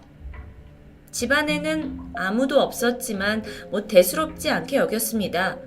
현관은 평소처럼 잘 잠겨 있었고 집에 누군가 침입했다는 흔적을 전혀 감지하지 못했기 때문이에요. 룸메이트 생각엔 신디가 전날 늦게까지 파티를 하고 다른 친구 집에서 자고 온다고 짐작합니다.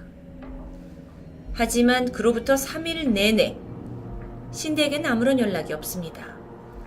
신디와 함께 파티를 즐겼던 친구들 역시 수업에도 나오지 않고 연락도 되지 않아서 점차 걱정을 하기 시작했는데요. 3일이나요. 사실 2000년 초반 당시에는 지금처럼 메신저가 활발하지 않던 시기였고 하루 이틀 친구와 연락이 닿지 않는 것을 대수롭지 않게 여기던 때입니다. 그렇게 신디의 실종은 3일 후인 11월 4일에서야 경찰에 접수됩니다. 한국 이름은 송현정, 실종 당시 나이는 21살입니다. 서울에서 태어나고 자란 그녀는 15살 때 삼촌이 살고 있던 미국 버지니아주 스프링필드로 홀로 유학길에 오르게 되는데요. 이후 삼촌 집에서 거주를 하면서 고등학교 잘 졸업했고 대학에 가서는 컴퓨터 엔지니어링 그리고 커뮤니케이션이 융합된 통합예술학을 전공합니다. 신디는 평소에 외향적이고 쾌활한 성격이었어요. 그래서 언제나 주변에 친구가 많았죠. 취미로 테니스와 수영을 즐길 정도로 아주 에너지가 넘치기도 했습니다. 그날 마지막으로 그녀를 목격한 친구들에 따르면 할로윈 파티에서 신디는 누구보다 즐거워 보였고 그러다 보니 아무 말도 없이 혼자 사라질 성격은 아니라고 말합니다. 그렇다면 그녀는 어디에 있는 걸까요? 경찰은 가장 먼저 신디의 아파트 내부를 수색하게 되는데 거기서 그녀의 행적을 추적할 만한 증거가 발견됩니다. 바로 욕실 세면대에 놓여있던 인조 속눈썹. 전날 파티에서 사용했던 거죠. 침실에 가보니까 가방과 함께 핸드폰마저 발견됩니다. 자, 그렇다면 그날 밤 친구들이 집에 내려준 직후에 일단 무사히 집 안까지 들어왔다는 것을 보여줍니다. 다만 그녀의 소지품에서 사라진 것들이 있는데 그건 바로 신분증과 신용카드가 들어있는 지갑과 열쇠였죠. 경찰은 집에 돌아온 그녀가 갑자기 무언가를 사기 위해서 간단히 짐을 챙겨서 24시간 편의점에 갔을 거라고 추측합니다. 실제로 평소에도 신디는 집에서 약 6분 정도 걸어서 걸리는 편의점에 종종 들르곤 했어요. 그래서 경찰이 이 상점의 CCTV를 살피러 갔는데 안타깝게도 이미 그녀가 사라진 지 3, 4일이라는 시간이 지나버렸고 그 사이 영상 기록은 지워져 있었습니다. 그렇다면 신용카드 기록이라도 뭔가 남아있지 않을까요? 그렇게 생각했지만 이상하게도 11월 1일 밤 이후 신디의 신용카드 기록은 전혀 남아있지 않습니다. 타지에서 딸의 실종에 절망하던 가족들, 마침 실종 불과 한 달 전에 함께 살고 있던 남자친구와 이별을 겪었다라는 점을 지적합니다. 혹시 그 남자친구와의 이별로 인해서 어떤 우울과 슬픔을 견디다 못해 자발적으로 어디론가 떠난 건 아닐까요? 하지만 여기에 대해 신디의 친구들은 즉각적으로 반박했죠. 물론 그 이별 때문에 감정적으로 동요가 됐지만 자신이 직접 적극적으로 약물 치료까지 받으면서 이별을 이겨내려 했다는 겁니다. 게다가 추가적으로 신디의 방에서 며칠 후에 열리는 브리트니 스피어스 콘서트 티켓, 그다가 이제 새롭게 구매한 컴퓨터 영수증이 발견되는데요. 적어도 이 증거품들로 봐서 그녀가 뭔가 기대하던 일들이 있었고 스스로 사라질 이유가 없다는 것을 보여주고 있죠. 이후에 지역 자원봉사자들까지 나서서 아파트 근처 숲을 샅샅이 수색했지만 아무런 흔적이 없습니다.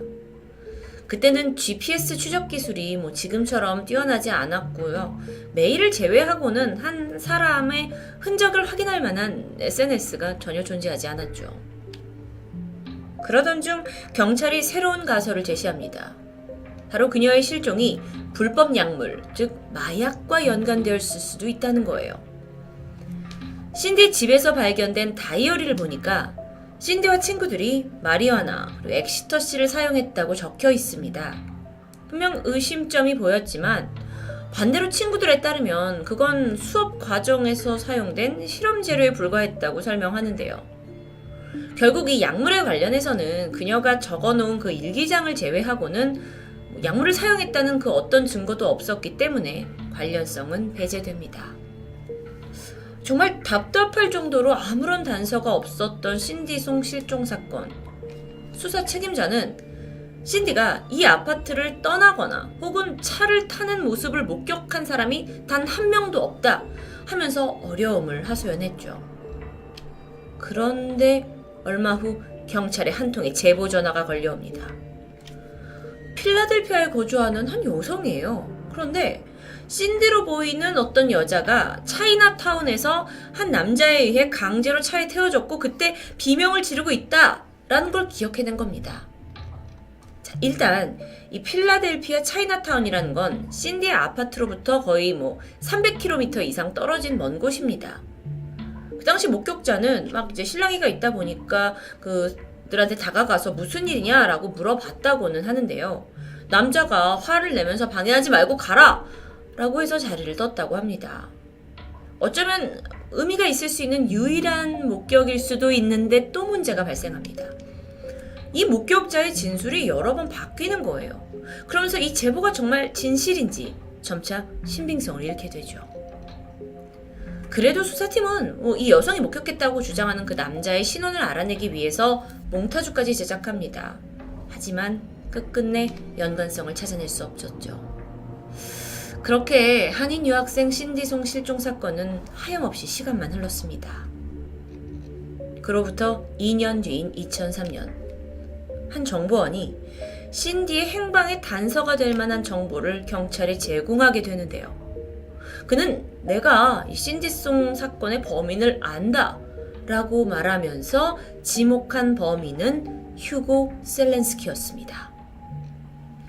휴고, 그는 이미 15살 때부터 크고 작은 범죄들로 경찰서를 들락날락거린 전적이 있었고요. 심지어 은행 무장강도 전적까지 있는 강력범이라고 할 수 있어요.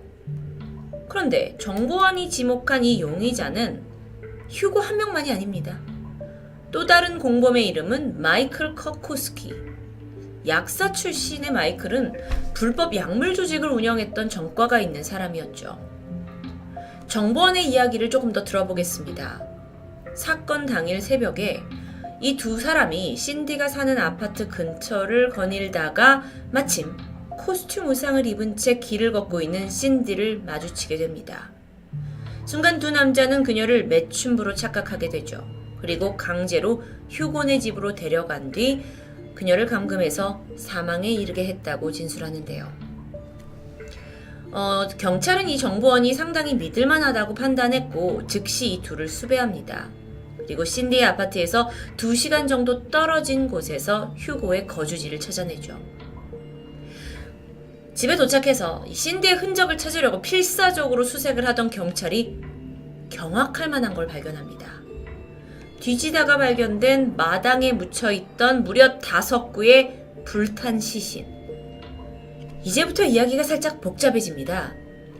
경찰이 놀래서 이 휴고의 집에서 나온 5개의 시신을 감식해봤는데 이 중 하나는 이 공범으로 지목된 마이클 커코스키의 시신이었고요. 또 다른 한 구는 그 마이클의 여자친구 태미의 시신이었습니다. 그러니까 휴고가 평소 알고 지내던 이 둘을 살해했다라고 시나리오가 써지는데 신디 사건의 용의자였던 마이클이 사망한 상황이 되죠. 그러면서 수사가 좀 더 복잡해지기 시작해요. 잠깐 다시 휴고의 집으로 돌아가 보면 추가 수색이 벌어졌고 총 이 집에서 발견된 시신이 12구입니다. 끔찍한 연쇄살인마의 비밀이 밝혀지게 된 거죠. 아니 그런데 문제는 이 모든 시신 중에 신디의 시신이 어디에도 없다는 거예요.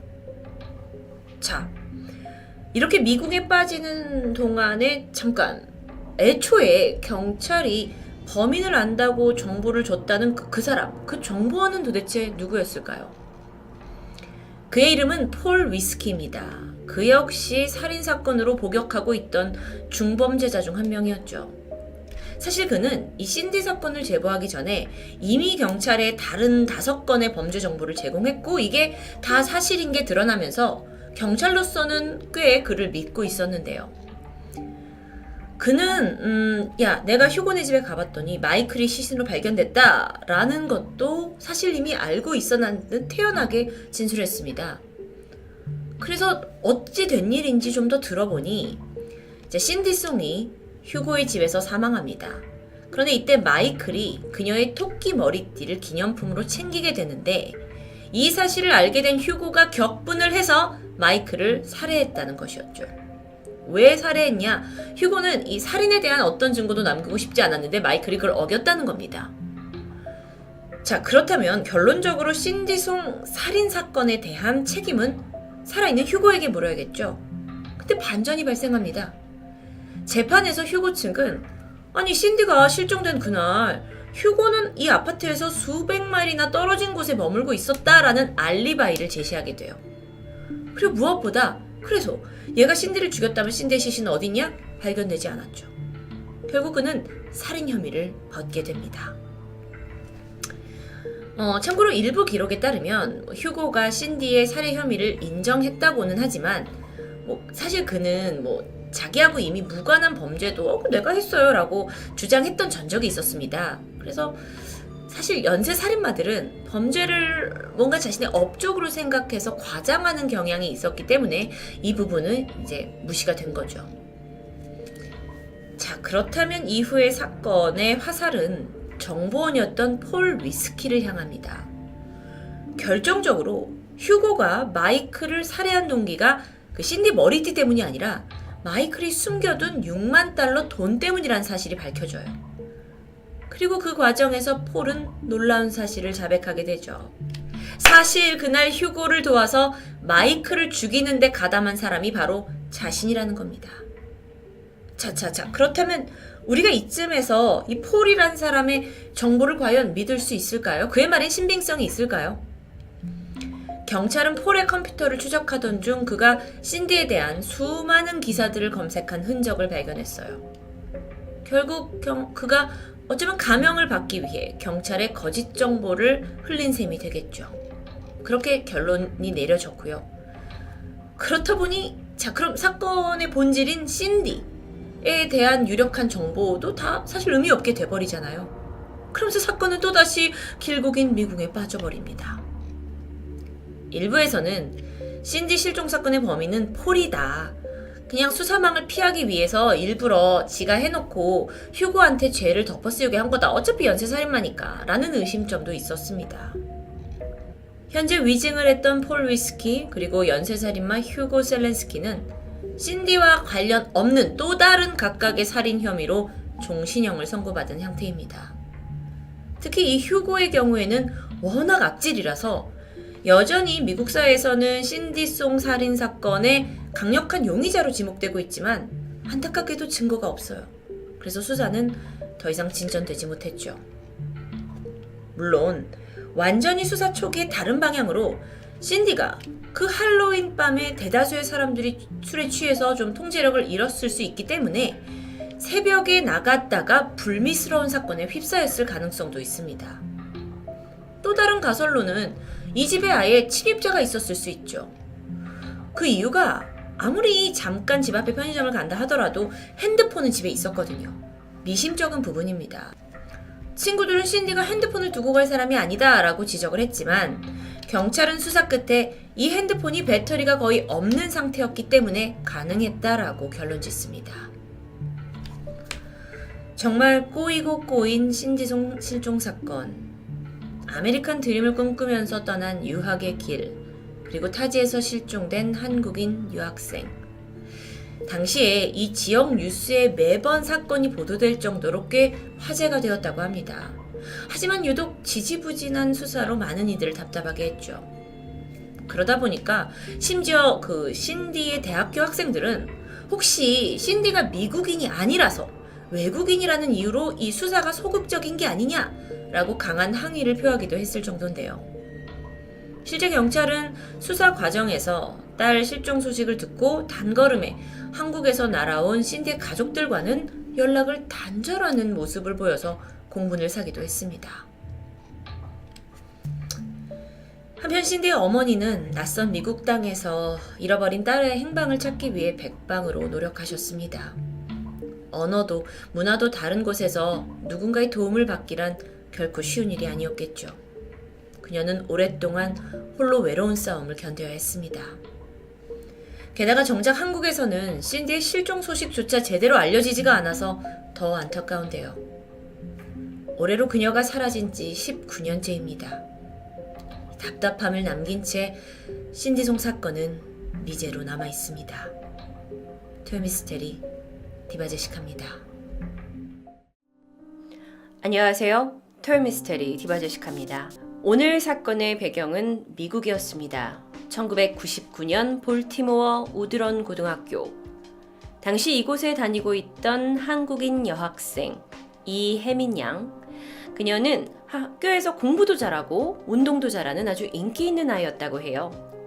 1980년 한국에서 태어났지만 이후 가족과 함께 1992년 미국으로 이민을 온 후에 이곳에서 잘 적응을 하면서 생활하고 있었죠. 그녀에게는요, 같은 학교에 다니는 남자친구가 있었는데 그의 이름은 에드난 사이에드. 그 또한 굉장히 잘생긴 외모와 또 학교 내의 풋볼 선수로 활약을 하면서 또래들 사이에 아주 인기 있는 학생이었습니다. 그런데 두 사람이 각각 다른 종교와 문화에서 자랐기 때문에 양쪽 부모님들이 서로를 쉽게 이해해 줄 거라고 생각하지 않았어요. 그래서 가족에게는 알리지 않고 교제를 해 왔는데요. 그러는 와중에 싸움도 있고 또 헤어짐이 있다 보면 다시 만나는 것도 있고 그렇게 반복을 하다가 결국 두 사람은 이별을 선고하게 되고 이혜민 양은 다른 남자친구와 교제를 시작합니다. 그런데 사건이 있었던 1999년 1월 13일. 사건 당일 이 에드나는요, 학교가 끝난 후에 친구 제이를 만나게 됩니다. 자, 이게 에드난의 다른 사진이고요. 그가 그날 만난 다른 친구 제이의 사진입니다. 여긴 에드난이에요. 이 두 사람은요, 친한 사이이긴 했지만 에드난과 다르게 제이는 사실 그렇게 평판이 좋은 아이는 아니었다고 해요. 마약 거래를 하기도 하고 또 포르노샵을 들락날락거린 적도 있다고 하고요. 이날 에드나는 자신의 차를 제이에게 빌려주게 되고요. 자신은 다시 학교로 돌아가서 운동장에서 풋볼 연습을 한 후에 저녁이 됐고 이슬람 사원에 들렸다가 집으로 돌아갔다고 합니다. 하지만 문제는 이날 이혜민 양이 실종되었다는 거죠. 처음에 그녀가 없어졌을 때 친구와 가족들은 그녀가 아마 새로 사귄 그 남자친구와 어딘가 갔을 거라고만 생각을 했습니다. 하지만 연락이 되지 않은 채 시간이 한참 흘렀고 급기야는 가장 친한 친구의 생일 파티에도 모습을 드러내지 않게 되자 가족들은 실종 신고를 했고 그녀를 찾아다니기 시작합니다. 그리고 이혜민 양은 그로부터 한 달 후에 발견됩니다.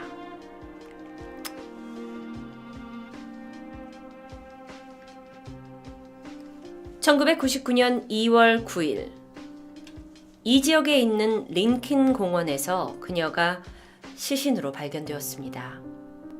그닥 깊이 파지 않은 구덩이에 묻혀 있었고 사인은 목졸림이었어요. 경찰은 그녀의 실종 이후의 행적을 중심으로 용의자를 찾던 도중에 의문의 전화 한 통을 받습니다.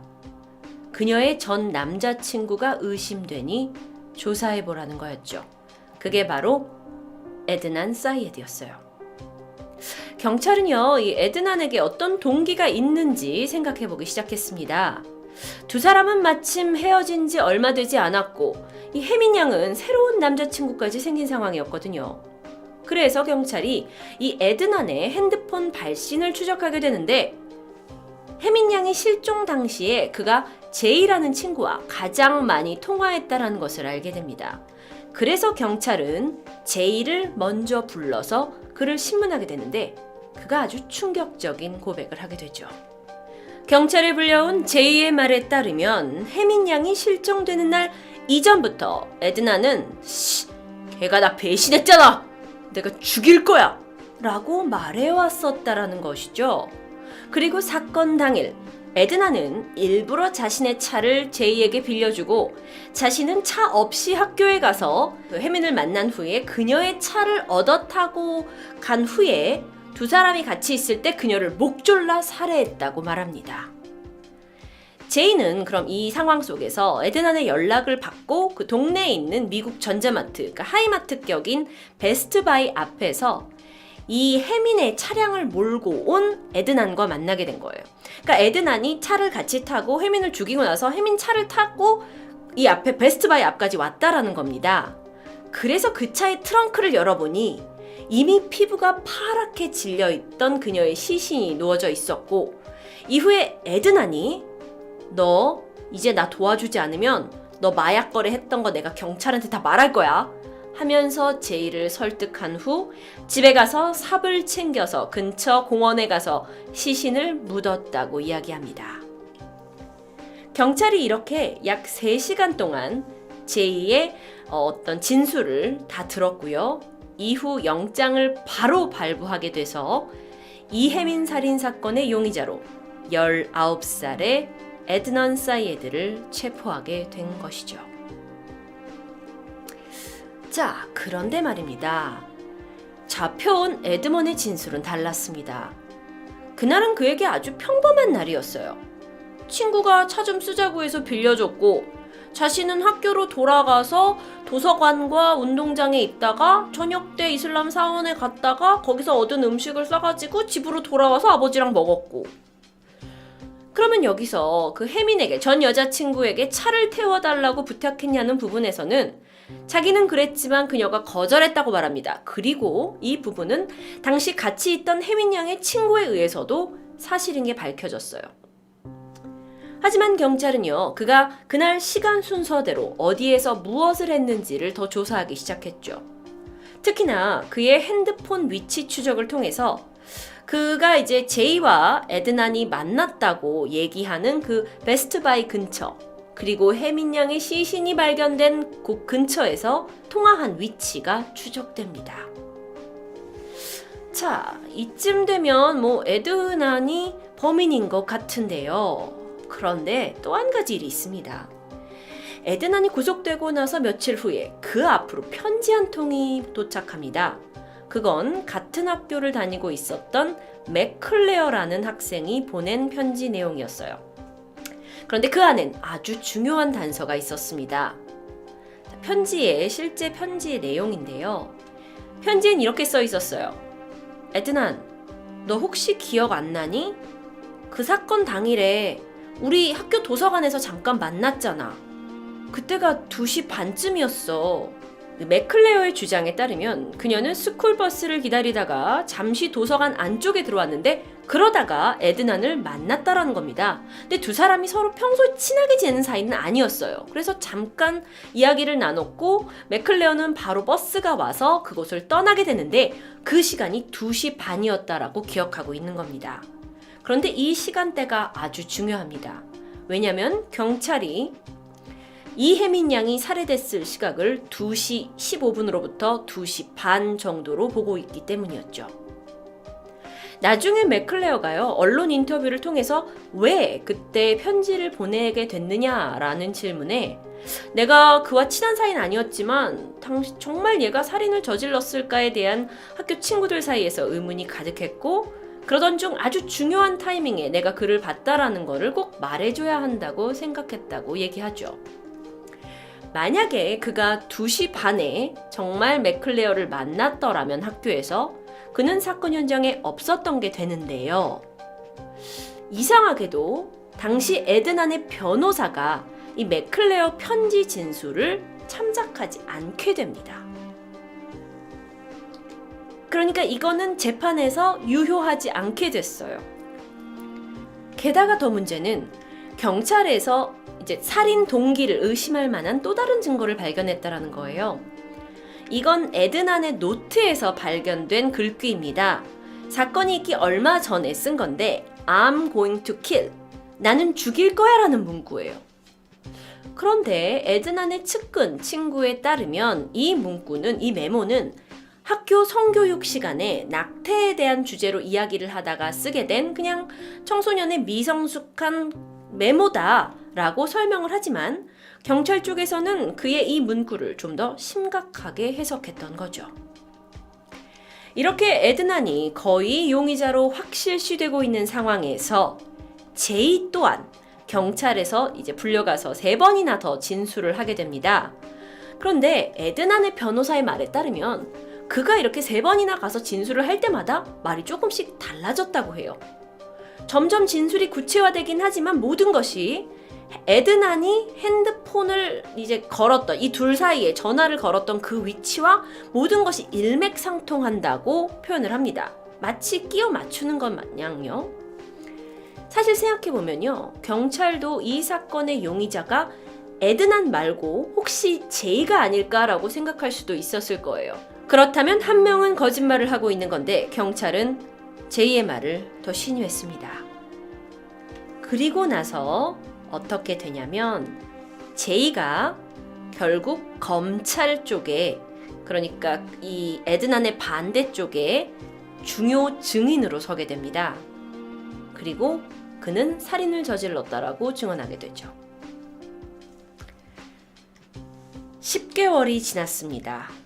에드난의 재판이 열렸고 주요 쟁점은 3가지였어요. 먼저 이 피해자 혜민 양과의 관계예요. 두 사람은 연인 관계였지만 가족에게 숨길 만큼 불완전했고 혜민 양은 새로운 남자친구도 생겼고, 그러니까 그게 에드난의 분노를 충분히 불러일으켰을 수도 있다. 2번째, 핸드폰 추적 결과. 이게 실제로 그 핸드폰이 어디서 울렸는지들에 대한 사진인데요. 핸드폰 위치 추적 결과 사건의 주요 지점과 위치가 모두 일치했다라는 것. 그리고 마지막 제이의 증언, 이 세 가지를 쟁점으로 검찰은 그가 분노에 차서 혜민 양을 죽이고 베스트바이 앞에서 친구를 만나서 시신을 묻었다. 그리고 이 사건은 2시 15분에서 2시 32분, 이 21분간 일어난 것이라고 주장합니다. 그리고 결국 그는 19살의 나이로 1급 살인, 무기징역을 선고받습니다. 그런데 여러분, 이 사건에서 놓친 것이 있다고 전문가들이 지적하기 시작했어요. 살해 동기나 그의 동선은 다 확인이 되는데 정작 혜민 양의 시신에서는 에드먼의 증거가 나오지 않았기 때문입니다. 범죄 현장에서 쉽게 발견되는 지문 또는 머리카락, 혈흔, 피부 조직들이 없었어요. 정확히는 혜민 양의 시신의 손톱 밑에 있는 물질의 DNA 검사가 진행조차 되지 않았습니다. 그가 살인범이라는 물리적 증거가 부족한 채 핵심 증인이었던 이 제이의 말에 모든 것이 의지되었고 그가 살인범으로 몰린 것이 아닌가라는 의심이 생기기 시작했죠. 게다가 전 변호사의 잘못으로 인해 이 맥클레어의 그를 2시 반에 봤다라는 결정적인 증언이 첨삭되지 않은 것도 부당했습니다. 그래서 결국 에드난 사이에드의 가족들은요, 변호사를 새로 고용하게 되고 2003년 재심 신청을 합니다. 그런데 실패하게 되죠. 이후 2010년에 다시 그 맥클레어, 2시 반에 이를 받았는 그 맥클레어의 증언이 가장 핵심적이었으니까 이걸 바탕으로 해서 재심을 신청합니다. 하지만 2014년 또다시 거절당합니다. 그렇게 실패를 거듭했지만 감옥에 있는 에드난과 가족들은 포기하지 않았고, 게다가 이 감옥 밖에서 이 사건을 수상히 여겼던 많은 미국 언론들이 이걸 보도하고 다큐멘터리까지 제작하게 되면서 드디어 2015년 이 사건의 재심이 허용됩니다. 16년 만이었어요. 그때 당시에 이제 맥클레어가 이렇게 성인이 되었습니다. 그래서 그녀는 나는 분명 2시 반에 그를 봤다. 그런데 당시에 경찰들은 그 변호사는 내 말을 제대로 듣지 않았다 라고 증언했고, 또 이 외에도 1999년 당시에 핸드폰 회사에서 받았던 위치 추적 정보가 과연 그렇게 정확했느냐에 대한 의문이 제기되면서 그 정보만으론 그를 범인으로 몰 수 없다라고 변호인이 강력히 주장하기 시작했죠. 2018년 현재 이 사건은 메릴랜드에서 가장 강력한 대법원 하에 재판이 진행되고 있습니다. 자, 이게 지금 감옥에 잡혀있는 현재 또는 한 2, 3년 안에 에드난의 모습이에요.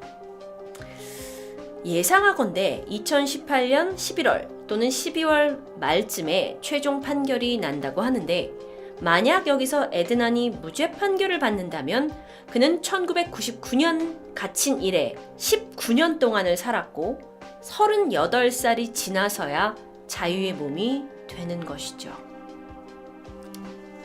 물론 아직 그의 판결이 확정되지 않았지만 사실 미국에서는 굉장히 뜨거웠던 사건입니다. 이번 사건은 만약 우리가 무죄 추정의 원칙을 지키지 않는 경찰 조사가 이뤄졌을 때 얼마나 쉽게 한 사람을 범인으로 몰고 갈 수 있는지 우리에게 시사하는 바가 크다고 생각합니다. 하루빨리 투명한 판결이 나길 기대해보지만 또 한편으론 그가 무죄 판정을 받고 감옥에서 나온다 한들 지난 19년의 세월은 누가 보상해주나 하는 그 억울한 마음이 저도 같이 들게 되는데요. 이 사건의 업데이트는 발표되는 대로 이 영상의 댓글을 통해서 알려드리도록 하겠습니다. 토요미스테리 디바제시카였습니다. 안녕하세요. 금요사건 파일 디바제시카입니다. 지난 2004년 10월 30일 당시 37살 주부 장미정 씨는 평소에 알고 지내던 남편의 지인 조 씨에게 부탁 하나를 받게 됩니다. 가방 2개를 프랑스까지 운반해달라는 요청이었죠. 이 지인 조 씨가 금광 원석을 가지고 있는데 이걸 혼자 2개 다 들고 가면 세금이 많이 부과된다는 이유였고, 이에 요청을 했는데 그러면서 이건 불법적인 게 아니다. 그리고 혹시 걸리더라도 세금만 좀 더 내면 된다라고 설득합니다. 여기에 장미정 씨가 흔들리게 된 이유가 있었어요. 한국에서 프랑스까지 가방 2개만 운반하면 그에 대한 수고비로 400만 원의 현금을 약속했기 때문입니다. 결국 그녀는 제안을 받아들였고요. 17kg 그리고 13kg짜리 각각 가방 2개를 들고 프랑스 파리 오를리 공항에 입국하게 됩니다. 그리고 이것은 비극의 시작점이었죠. 조 씨가 이 평범한 주부 장 씨에게 건넨 2개의 가방에는 금광의 원석이 아닌 무려 8만 5천 명이 투약할 수 있는 어마어마한 양의 코카인이 들어있었습니다. 당연히 프랑스에 도착을 하자마자 세관에서 적발이 되었고요. 장 씨는 마약 소지, 운반 혐의로 현행범으로 경찰에 체포됩니다. 이후에 그녀는 파리 근교의 구치소로 이송이 되었고요. 그곳에서 몇 달의 시간을 보낸 후 2005년 1월 30일 카리브해 인근의 프랑스령 마르티니크 섬에 수감됩니다. 이 마르티니크 섬이란 곳은 한국에서 무려 22시간이나 떨어진 그리고 이름도 낯선 머나먼 곳이었죠. 사실 토요미스테리에서 이 섬에 대해서 2번이나 소재로 다룬 적이 있었는데요. 유럽에서는 여기는 그저 아름다운 관광지로 유명하지만 만약에 여러분이 이곳에 교도소에 갇힌다면 이야기는 달라집니다. 장미정 씨가 이 일에 휘말리게 된 데는 이유가 있습니다. 왜냐면 그녀는 엄청난 생활고에 시달렸기 때문이에요. 당시 남편이 보증을 섰던 후배가 자살을 하게 되면서 가족은 하루아침에 빈털터리가 됐고요. 골방을 옮겨 다니면서 겨우 끼니를 때웠죠. 방세는 6개월가량 밀려 있었고 아이들을 어린이집에 보낼 수 없을 정도로 형편은 어려웠습니다. 그런 미정 씨에게 지인 조 씨가 제안한 400만 원은 엄청난 돈이었죠. 게다가 조 씨는 10년 동안이나 알고 지냈던 사이였어요. 그러니까 이 가방 안에 마약이 들어있을 줄은 감히 상상하지도 못했던 겁니다. 그런데 여기서 하나. 게다가 당시 그녀의 딸은 겨우 3살이었습니다. 파리로 떠나기 전에 엄마가 올 때 장난감 사올게 라는 말로 달래고서 겨우 비행기에 올랐는데요. 낯선 나라에서 자신은 원인도 모른 채 체포되었고요. 그러고 외딴 섬의 교도소에 갇혀버리게 된 거죠. 장미정 씨는 억울함을 호소하고 싶었습니다. 자신은 단지 조 씨의 부탁으로 움직였을 뿐이고 이 가방은 열쇠로 굳게 잠겨 있어서 내용물조차 확인할 수가 없었습니다. 자기한테 열쇠도 없었어요. 그러니까 자기 자신은 마약인지 전혀 모르고 운반했다라는 사실을 알려야 했던 거죠. 하지만 그녀가 발목 잡힌 곳은 프랑스입니다. 결코 홀로 자신의 결백을 증명하는 것은 불가능했죠. 그래서 그녀는 한국 대사관에 도움을 요청하게 되는데요. 여기서부터 문제가 시작됩니다. 대사관에서 장 씨의 경우는 개인적인 일이기 때문에 알아서 해결해야 된다는 대답이 초기에 돌아옵니다. 만약 장 씨가 이렇게 현행범으로 체포가 됐을 때 한국 대사관의 도움이 있었다면 이게 불구속, 구속되지 않은 상황에서 재판도 가능했을 수 있어요. 하지만 대사관에서 이건 개인적인 일 아니냐라고 안일한 대응을 보이면서 결국 장 씨는 제대로 된 재판조차 받지 못한 채 그냥 마약 운반 혐의를 이제 뒤집어 쓰고 섬에 수감됐던 겁니다. 다음 사진은요, 실제로 그 마르티니크에 있는 교도소 사진입니다. 이곳에서의 수감 생활은 너무도 비참했어요. 죄수복과 생리대, 필수품 이런 기본격에 전혀 지급이 되지 않았다고 합니다. 그럼 어떻게 사냐? 여기에 있는 그 여자 죄수들은요, 모든 걸 돈을 지불하고 구매해야 한대요. 그러니까 뭐 가족도 있고 지인도 있고 교도소 밖에서 돈을 붙여주면 뭐 그걸로 거래를 하겠죠. 근데 문제는 장 씨는 가족도 지인도 없어요. 그래서 도와줄 사람이 없으니까 이런 물건을 살 돈조차 없는 겁니다. 그래서 이런 열악하고 정말 억울한 환경 속에서 장 씨가 기다리는 건 단 하나였어요. 그죠? 국가가 자신을 좀 돌봐주고 손을 내밀어주기를 기다리고 있었죠. 그러다가 한국에서 남편이 이 소식을 듣게 됩니다. 그러면서 제발 자신의 아내가 구속 수사만큼은 받지 않게 해달라고 외교부에 요청을 하게 돼요. 근데 야속하게도 대답은 없었습니다. 그러면서 이제 물건조차 아내가 구하지 못하고 있으니까 최소한 내가 그 섬으로 돈과 물품이라도 좀 보내게 해달라고 또다시 요청하지만 응답이 없었죠. 2004년 당시에는요, 대사관을 통하지 않으면 해외에서 개인적으로 현금을 보내는 것이 힘들었다고 합니다. 그런데 대사관을 통하게 되면 마르티니크에 있는 장 씨가 이제 최대 24시간 안에 한국에서 보낸 것들을 받을 수 있는 상황이에요. 이걸 외교부가 몰랐을까요? 어쩌면 외교부는 장 씨가 마약과 관련된 혐의가 있었기 때문에 아예 관여조차 하고 싶지 않았던 건 아닐까요? 어쨌든 대사관은 이들에게 아무런 도움을 주지 않았습니다. 그렇게 언제 풀려날 수 있는지 전혀 모르는 상황이에요. 그러니까 만약에 여러분이 이런 상황이라면 싸가지 정말 답답하죠. 여기는 실제로 마르티니크 교도소 내부 사진이라고 하는데요. 정신적, 육체적으로 점점 망가져갑니다. 근데 사실 기억하시죠? 그녀는 엄마였어요. 그러다 보니 가장 힘든 건 아이를 두고 내가 여기 이런 곳에 혼자 와 있다는 게 너무도 처참했죠. 그냥 자기는 사실 가난했고 400만 원이란 돈이 준다기에 했던 것 뿐인데 어쩌다 내가 이렇게 됐나라고 삶을 이제 비난하기도 합니다. 근데 이 외에도 일단 말이 통하지가 않으니까 뭐 조사가 제대로 진행될 수가 없어요. 그래서 유일한 통로 대사관이에요. 그런데 대사관에서는 장 씨가 이 마르티니크 섬에 수감된 이후 1년이 넘는 기간 동안 딱 한 번 방문했다고 합니다. 답답했던 장 씨는요, 편지를 썼어요. 그래서 나를 열심히 도와달라는 게 아니다. 그저 이 내 재판 상황이 어떻게 돌아가고 있는지라도 난 좀 알고 싶다라고 했지만 답시는 웬일인지 즉각적이지 않았고 늦게 도착합니다.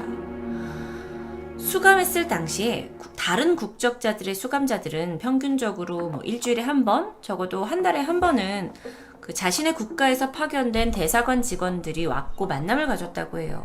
근데 장 씨는 그러지 못했죠. 그러니까 수감자들 사이에서 야, 니네 한국은 그렇게 잘 산다면서 왜 대사관에서 면회 한 번 안 오냐? 라는 비아냥을 듣기도 했습니다. 그러던 2005년 5월이었죠. 드디어 한국 대사관 관계자가 찾아옵니다.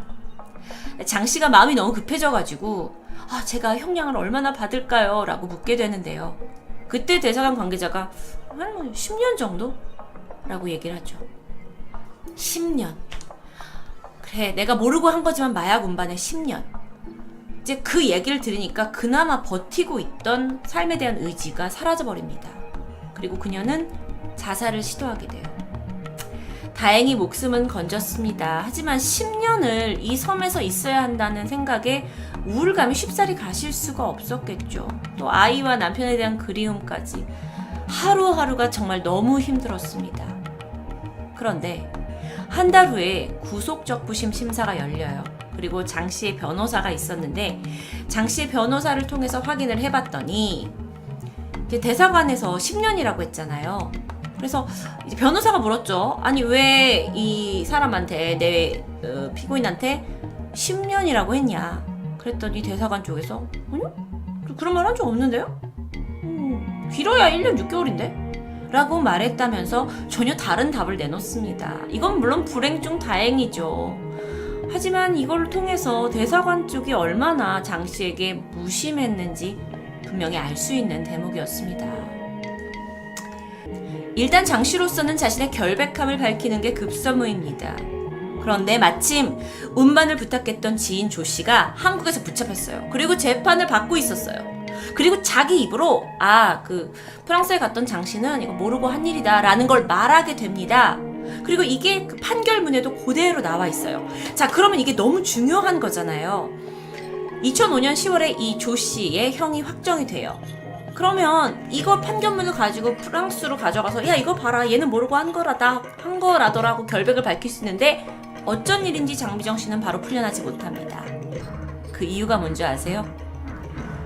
그 한국에서 조 씨가 이제 이 사람은 관련이 없다라고 했던 판결문이 마르티니크 섬까지 도착하는데 시간이 너무도 걸렸기 때문이에요.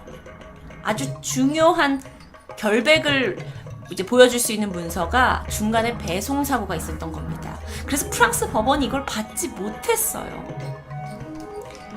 대사관 쪽에서는 문서 배송을 했다고 합니다. 그런데 당연히 도착했겠지라는 아니란 생각에 별다른 신경을 쓰지 않았고요. 시간이 한참 지나서 배송 사고가 났답니다를 인지하고 나서 다시 그런 판결을 만들어서 프랑스의 마르티니크 섬에 보내세요까지 무려 4개월이라는 아까운 시간이 흘러버리죠. 실제로 2006년 2월에 있었던 장씨의 구속적 부심 심사에서요. 프랑스 판사가 이렇게 말하게 돼요. 아니, 서울에서 조씨 재판 끝났다는데 왜 네 그 판결문 도착하지 않냐? 난 도대체 이해할 수 없다. 라고 이야기를 했고, 그러면서 장씨를 풀어주게 됩니다. 네, 장씨가 풀려나요. 그런데 여긴 조건이 있습니다. 감옥에서는 풀려나지만 마르티니크 섬을 떠날 수는 없다는 가석방 판결이었어요. 그래서 미정 씨는 한국에 돌아갈 수가 없었습니다. 그리고 그렇게 6개월 넘게 또다시 힘든 생활을 이어가게 되죠. 정말 상상만 해도 진짜 가슴을 쳐야 되는 사건인데요.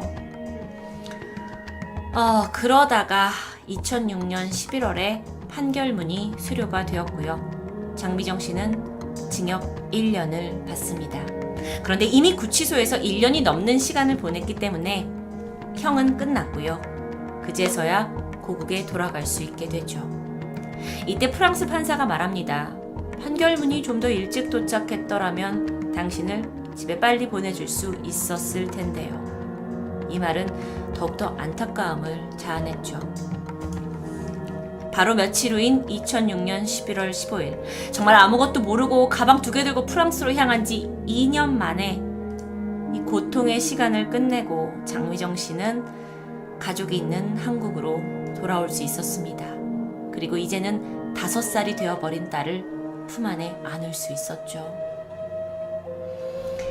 여러분, 이 사건은 2006년 추적 60분을 통해서 사람들에게 알려졌습니다. 그리고 국민들의 분노를 바로 자아냈죠. 어떻게 외교부가 이렇게 무관심할 수 있냐? 비난이 쏟아졌고요. 외교부도 그때는 공식적으로 반박문을 냈을 정도였다고 해요. 물론 여러분, 자기가 알던 모르던 마약 운반을 했다라는 장 씨의 죄는 분명히 비난받아 마땅합니다. 하지만 해결 과정에 있어서 이 나라에서 남일 대하듯 소홀했던 부분은 명백히 비난받을 만도 했죠. 그렇게 시간이 지나서 지난 2013년에 이 장 씨의 사건을 다룬 영화 집으로 가는 길이 개봉하게 되면서 다시 한번 이 사건은 수면 위에 올랐습니다. 영화에서 장 씨를 연기했던 배우 전도연 씨는요, 나도 이걸 연기하면서 굉장히 가슴이 아팠다라고 언급을 했고요. 시사회에서 이 두 사람이 만나게 돼요. 전도연 씨와 장미정 씨가 만나서 서로를 꼭 포옹하고 격려하는 모습을 보이기도 했습니다. 영화는 꽤 좋은 평을 받았고요. 사실 이로 인해서 장 씨의 신상이 널리 퍼져서 곤욕을 치르기도 했다고 하지만 분명 그녀의 억울함과 배신감은 많은 이들이 알아주었으면 하는 이야기인 건 분명한 것 같습니다. 그가 귀국한 후에 한국의 한 라디오 방송에서 남긴 말이 있습니다. 여러분, 사람 너무 믿지 마세요. 그리고 외교부도 너무 믿지 마세요. 마약을 운반했다라는 것은 범죄입니다. 하지만 외교부의 도움도 정말 안타깝죠. 2년이라는 그 긴 시간을 마르티니크 섬에서 처참하게 보낸 장미정 씨. 그런데 그런 피해자가 과연 장미정 씨 혼자뿐일까요?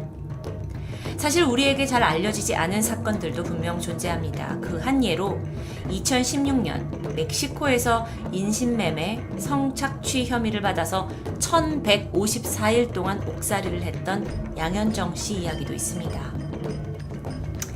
이번 사건은 나라가 국민에게 해주어야 할 최소한의 것이 뭔지, 또 국민을 위해 일하는 이들이 다시 한번 생각해봐줬으면 좋겠다라는 생각이 들었는데요. 낯선 땅에서 한국인이란 이름으로 그냥 무참히 버려지는 이런 비참한 일이 다시는 일어나지 않기를 바라봅니다. 금요사건 파일 디바제식합니다.